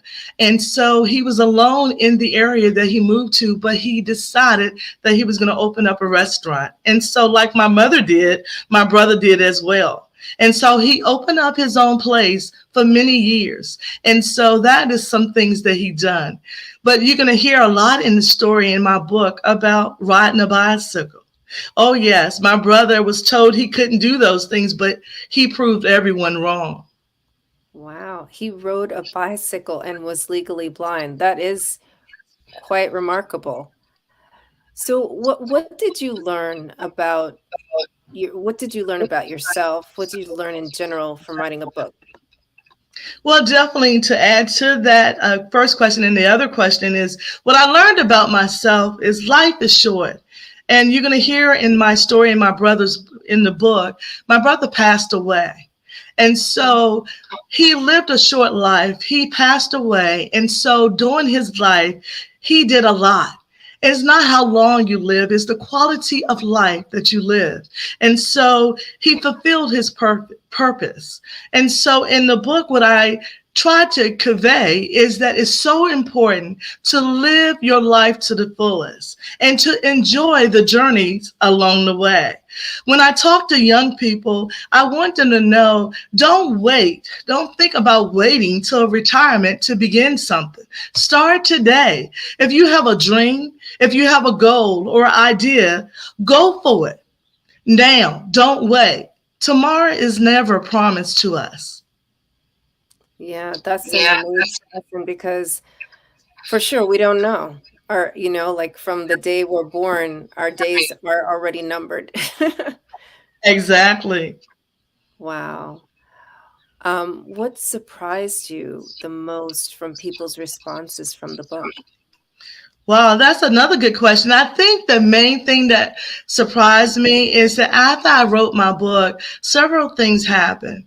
It was a short book, and I made it that way for a reason. Not everybody are avid readers. And so I wanted to make sure the reader read the book and completed the book, right? So often we buy books and don't ever finish them. So I made it short and sweet, but I also made it reliable. I used simple words so that everyone can understand. So that was something that was done very purposeful. So I did that as well. So even with the book, I just wanted everyone to know that what it really did was it inspired others to also realize that they can write a book too. And so I am so glad to hear that from many of the persons that have come up to me on many occasions who shared that, yes, I can write a book too. I like that. I like what you did. And so not only does it encourage me, but it also encourages others to do the same. So I'm wondering, you said that your brother passed away. So how has that affected you? It seems like you were really close. Yes, it was very tough, but we had so many memories. And so that was wonderful. And I could tell the stories through the book. It always allowed me to relive his life again every time I read the book. And so, yes, his memories are still here with us. It was very difficult. My brother passed away of pancreatic cancer. And on the cover of my book, the book is No Excuse, Celebrate You, is the color purple for pancreatic cancer. So you're going to hear me doing a lot of work with pancreatic cancer as well. So, so do any of the, do you donate to any particular charity? Okay. Yes, definitely. I'm glad you asked that question. Yes, we donate Training Solution No Excuse. For every item that come in, we donate a portion every year to Pancreatic Cancer Society. So definitely that, whatever, if you purchase a book, you are helping research with pancreatic cancer. Thank you so much for asking that question. Yeah, I was curious because you just seem like the person that gives back in any and every possible way. I try to. Thank you. Yes. 100%. So I'm wondering, what do you think people that read the book are taking away from it mostly? Well, what I'm hoping that they realize through reading my book, that they're never too young or too old to make a change. And that's one of my chapters. You know, we can always change. We can always be creative, but no one can make a change in you but you. So it kind of started and end with you. But you're never too young or too old. For the young entrepreneurs, I say go for it. You know, and if you're older and you want to change your career, I say go for it. So my book kind of encouraged that. It also talks about laughter, you know, because we make mistakes all the time, but it's very important not to take yourself so serious sometimes. And so having that laughter is very important. And I talk about in chapter 8 about self-care. And so I know that is so important for all of us. No matter what we do, it's so important that we take care of ourselves along the way. We can't fill in anybody else's glass, right? Until our glass is full. Yeah. And would you say that celebrating yourself is a form of self-care? Yes. Yes, celebrating yourself. And I talk about it when I go to different speaking engagements, how it's so important that we learn to celebrate ourselves and be happy with who we are. And if we're not happy with who we are, we're not going to see other people happy around us. Which ways do you celebrate yourself? Oh, wow. I do a lot of things. Most of the time, I try to work out and go walking because that's my time that I spend with my faith in God. I just walk and relax. It's very relaxing. I love nature. I love the water. So if I can relax and walk, that's one of the ways I do. Also, vacations. It's important to take needed vacations. And so I do that along with my family. I'm getting ready to go on Disney. So I'm happy about that. I'm taking the grandkids alongside of with me and my spouse and my daughter and her husband. So I'm really excited about vacations. I think it's very important to set aside time to be with others, but it's so important to celebrate yourself and be alone at times as well. So tell me about your walks with God. That's what I'm going to call it. Yes, my walk with God. Well, sometimes we don't be still. Sometimes it's so important to, a lot of people like to be around a lot of people, and that's me. I love people, but there are times you need to be alone to listen to your thoughts, to listen to what God has given you so you can be creative. It's hard to be creative when you're so busy or there's a lot of loud noise or a lot of things going on around you. Sometimes you hear other people views and perspectives, but when you're alone, it allows you to hear your own thoughts and allow you to listen to God. Yeah, that's so important. Stillness is such a beautiful way. I call it self-nurturing, right? To just be still. And you said listen to your thoughts. And I'm certain, well, I'm not certain. I'm going to ask you. Like in your stillness, is that like when God came to you and gave you this divine download to write this book and share this message? Exactly. And he gave me what to say and how to say it. The whole vision came through dreams and through just my time with the Lord. And so it wasn't given to me all at once. I always tell people, they think you have to have everything figured out. You don't. You just have to be willing to make that step. And so as I was willing to step out to start writing my book, things began to flow. And I just continued to go for my walk to hear from God. So thank you so much for mentioning how important that is. That is so true, to just be still and listen and allow things to develop over time. Yeah. Yeah, I was just curious because I've written a few books myself, and that's usually what happens in the stillness, and those times when I'm just walking. So I'm wondering what motivates you to keep going. Well, I always said first my faith, and then my family, and of course my friends. Those are my motivators right there. And I'm guessing you may have had a little bit of grief, right? And oh yes. So how are you taking care of your mental health? Well, one of the things, when you talk about grief, it's a process. And so that is an excellent question because you don't just go through grief and just stop. There's so many different parts of grief. And so even though my brother is no longer with me, there are some days where I think about him, then I'll smile and I'll laugh. And there are some days I think about him and I want to cry because I do miss him. But in my faith, I believe and I know that I will see my brother again. And so that's another thing that pushed me forward is I know I will see him again. But going through grief is not easy. And you go through that process and you still will re-grieve that grief of a loss. Losses are very difficult. And I think with no excuse, celebrate you getting back to that point because life is short. It's so short and we don't know how long we have, but we want to live a full, purposeful life.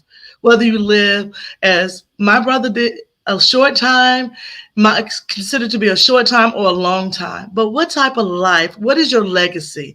And that is part of my book. I talk one chapter about what legacy that you're going to leave to your family and friends. So thank you. Yeah, that's so important. And I heard you talk about laughter. A lot of people, like when I talk about grief, a lot of people don't bring up laughter. So, and that is a way to grieve, to laugh, remember the good times, the love that you shared. So And thank you. Yeah. Yeah, my brother was a very funny person. And so anyone that knew him, they knew that if you was around my brother Jonathan, you was going to laugh. Yeah. I'm already feeling that. And I haven't read your book yet, but I definitely am going to have to get a copy now. Thank you so much. Absolutely. And I want to mention also those who get a copy now up until April 6th, I will throw in a journal. We do have journals as well. As they go to my website, they're going to hear and see a lot of the other Celebrate You items that I have as well. What is your website? Let's go ahead and get that in the mix. Yes, so you can go to ourtrainingsolutions.com and it will be the same website for Celebrate You. I linked them both together. So you can do training, you can call me about training needs, but you can also buy some Celebrate You items along with my book. My book is also on Amazon as well. Okay, so we can get it on Amazon. Is the journal available on Amazon, or is that something? Good question. The journal is available on Our Training Solutions through No Excuse Celebrate You. Okay, I love that. What's the greatest investment you've made in yourself so far? Wow. I think the greatest investment is taking care of myself by going to the doctors when I notice that there is something wrong that I need to check on, taking that time to relax. We don't get enough sleep. And so what I try to do is get more sleep. And sometimes that means I can't do everything with everybody, right? So there are some no's you got to say to people because you can't be everywhere. So I try to take care of myself medically on that area, but also spiritually is so important. So I go to different things. I go to my church. I go to different functions that is there to build hope. And so recently I went to a conference with my daughter and it was wonderful. But that is something that is so important and very positive. Yeah, I love that you mentioned sleep because that is like my number one self-nurturing tip is to sleep. Yes, like, it's time for bed. I love it. Yeah, it's really a joy to speak with you, Allison. I love all the things that you're bringing bringing into this conversation and the way that you're talking about celebrating yourself and stillness and all those things. Thank you so much. And it's been great. I'm wondering, how does it feel knowing that people all over the world are reading your book and connecting with your story? Well, first of all, I have to say I'm very humble. I'm very thankful. I'm excited. And I hope that more people will get the opportunity to read, to learn about Jonathan, to learn about how to celebrate their life, to learn about what he did uniquely so they can figure out what they can do to continue to celebrate their life as well. So I am very blessed. I'm very excited about this opportunity. So above and beyond this book and all the other organizations you created, is there anything else that you're proud of that you've created? Most definitely. And when I think about that, I have to bring my organization called Operation Breaking Through into this conversation because it's a wonderful organization. My husband, Timothy Davidson, is the executive director of Operation Breaking Through, and that is wonderful. This organization feeds people in the community. And so in the 757, we also give out food, diapers, clothes. And so we try to meet the needs of the community. So my part in that. I was the one that created the diaper bank for that organization. They had already exist and doing a wonderful job, but I had a heart to want to give diapers. So I partnered with Operation Breaking Through to offer the diapers part of that organization. And so, yes, tell everybody to come on out. If you need diapers, please come and see me in the 757 area in Newport News, Virginia. I was about to ask you that because I was thinking that it was like Virginia Beach, but what is the 757? Yeah, 757 area. So Newport News and all the surrounding areas. Hampton Roads is what we call ourselves in this area. But a lot of people recognize, they know Virginia Beach, but we have, Norfolk, Newport News, Hampton is on the map. We have surrounding areas, Chesapeake. And so we're here to serve. So Newport News and an area called downtown Newport News is where we serve a lot of people that are in need. Okay, and diapers are super expensive. So yes, they are.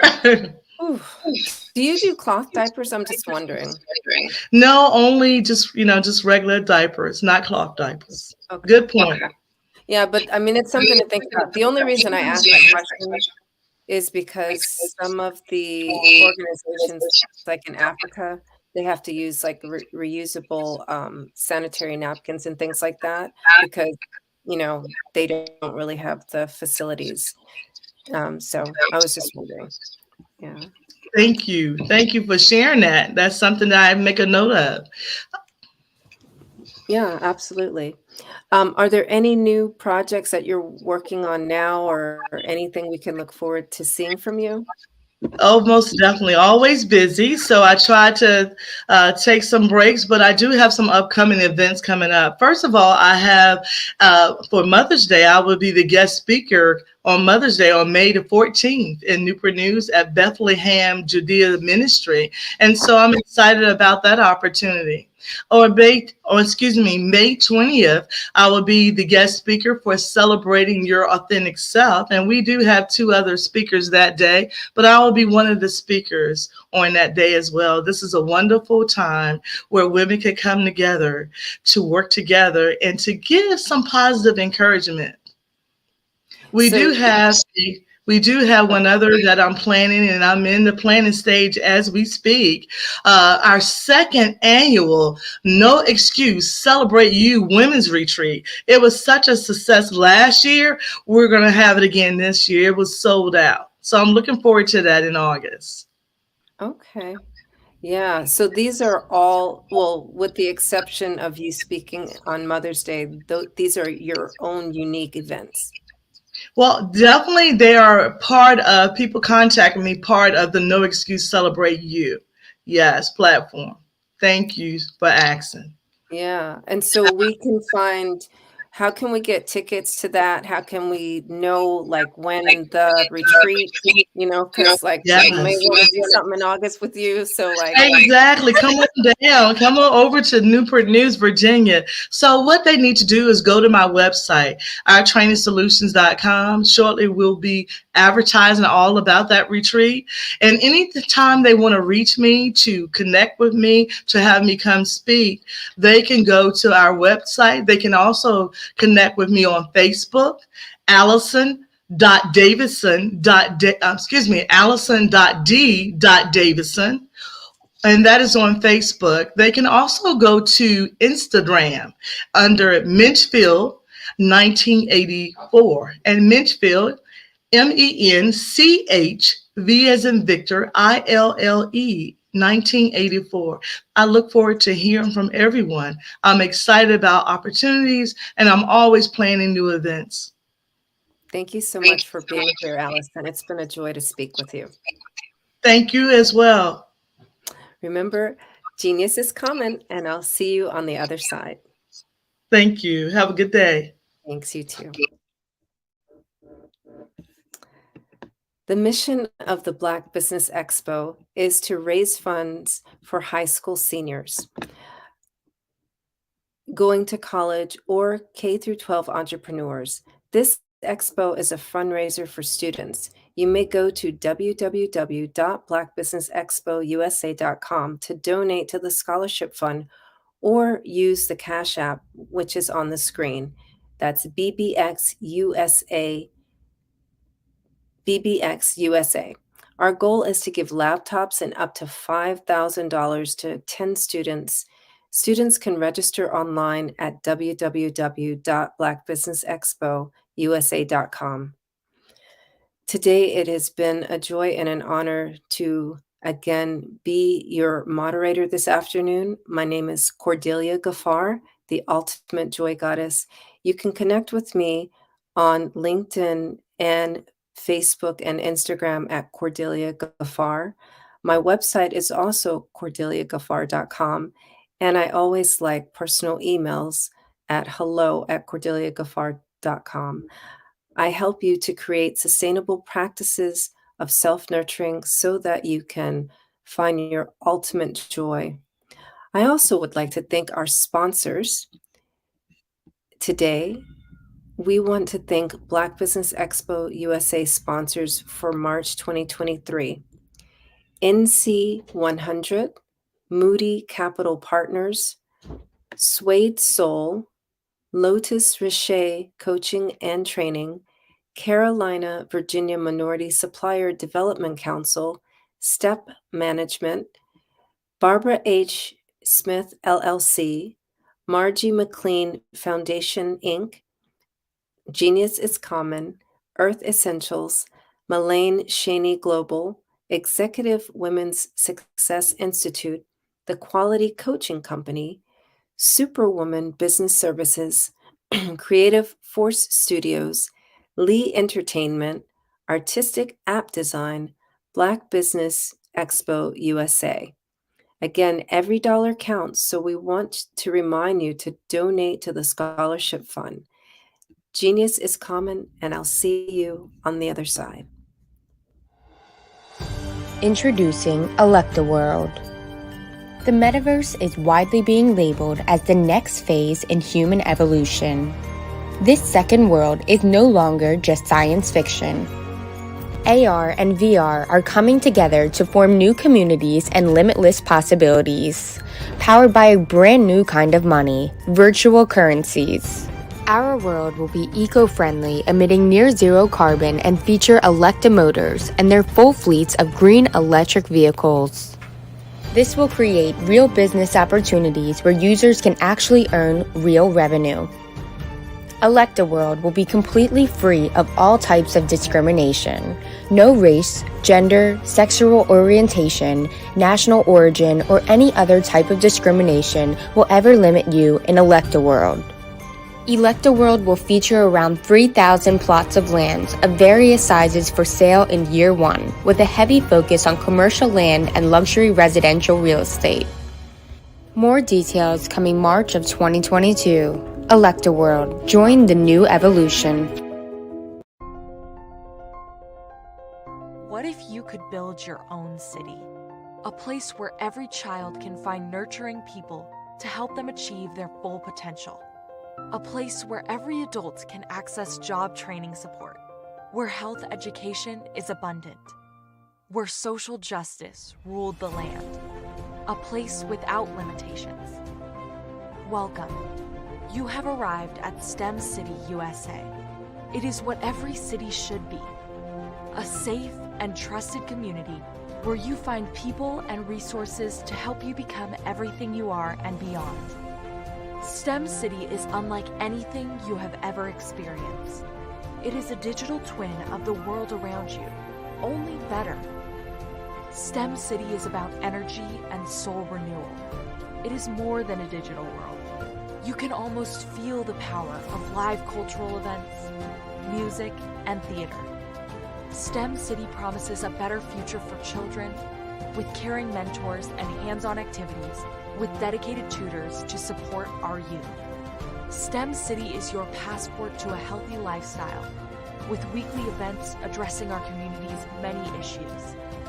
STEM City is your financial well-being with helpful information on wealth management, career advancement, job training, and so much more. STEM City is the community you deserve. It is the city where your dreams can come true. STEM City USA, a place in the sky that is accessible to all who reach for the stars.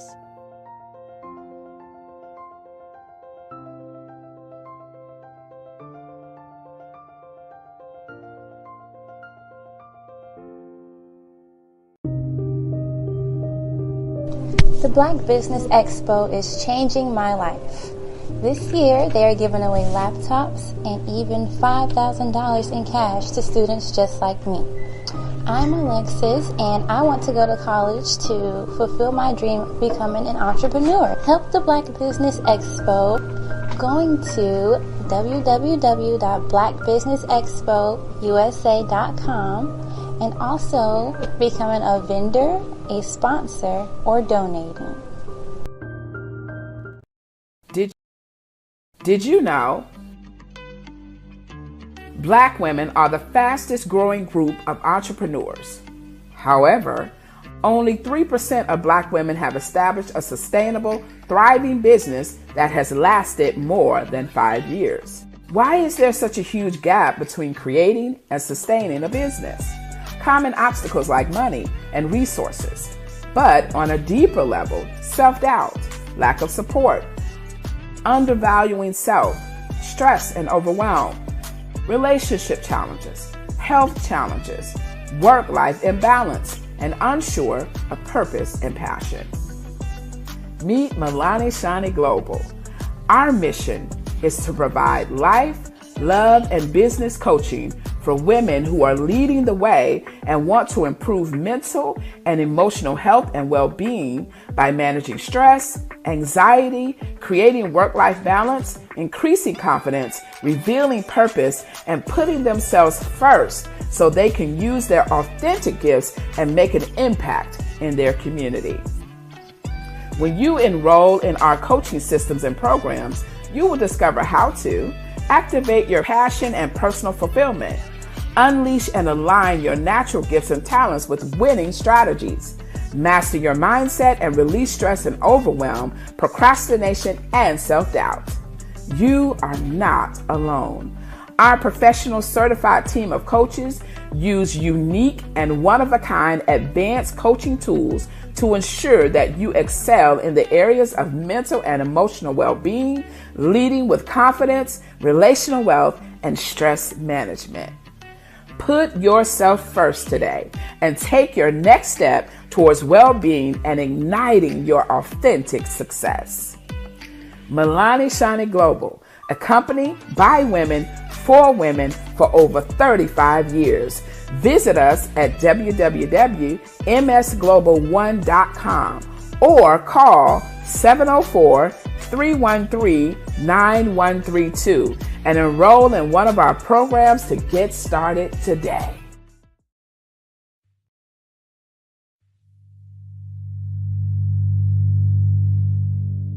So what we have to do is when we get in the spot, we need to create some spots for us. That's the main thing. We need to be able to be in a position where we're able to create those spots for us. For me, being an entrepreneur, I'm not just going to get a business and then leave you sitting high and dry. If you ask me some questions about entrepreneurship, I'm going to give you as much as I received. I've seen people who made it, and then when you ask them, it's like, okay, now you have to pay me for the information, the same information I got for free. We probably in totally different cities. There's no way that we're going to bump heads or anything. We're not competing. Bring me up with you. And so I just think that whatever education that I have, then I need to be able to give that to my own as well. So create the spots. You can create the spots when you get. Prepare for what's coming and dominate in economic winter. Stand strong and thrive by showcasing your great products and services globally through the Black Business Network and Black Business Olympics. The Black Business Network has showcased over 2,000 companies with over $7 billion in sales each year. Over 10 million attendees have viewed the rebroadcast each month. Through the Black Business Olympics, Unique styles of business training and mentoring are turning students into business owners and entrepreneurial warriors who will dominate in any economy.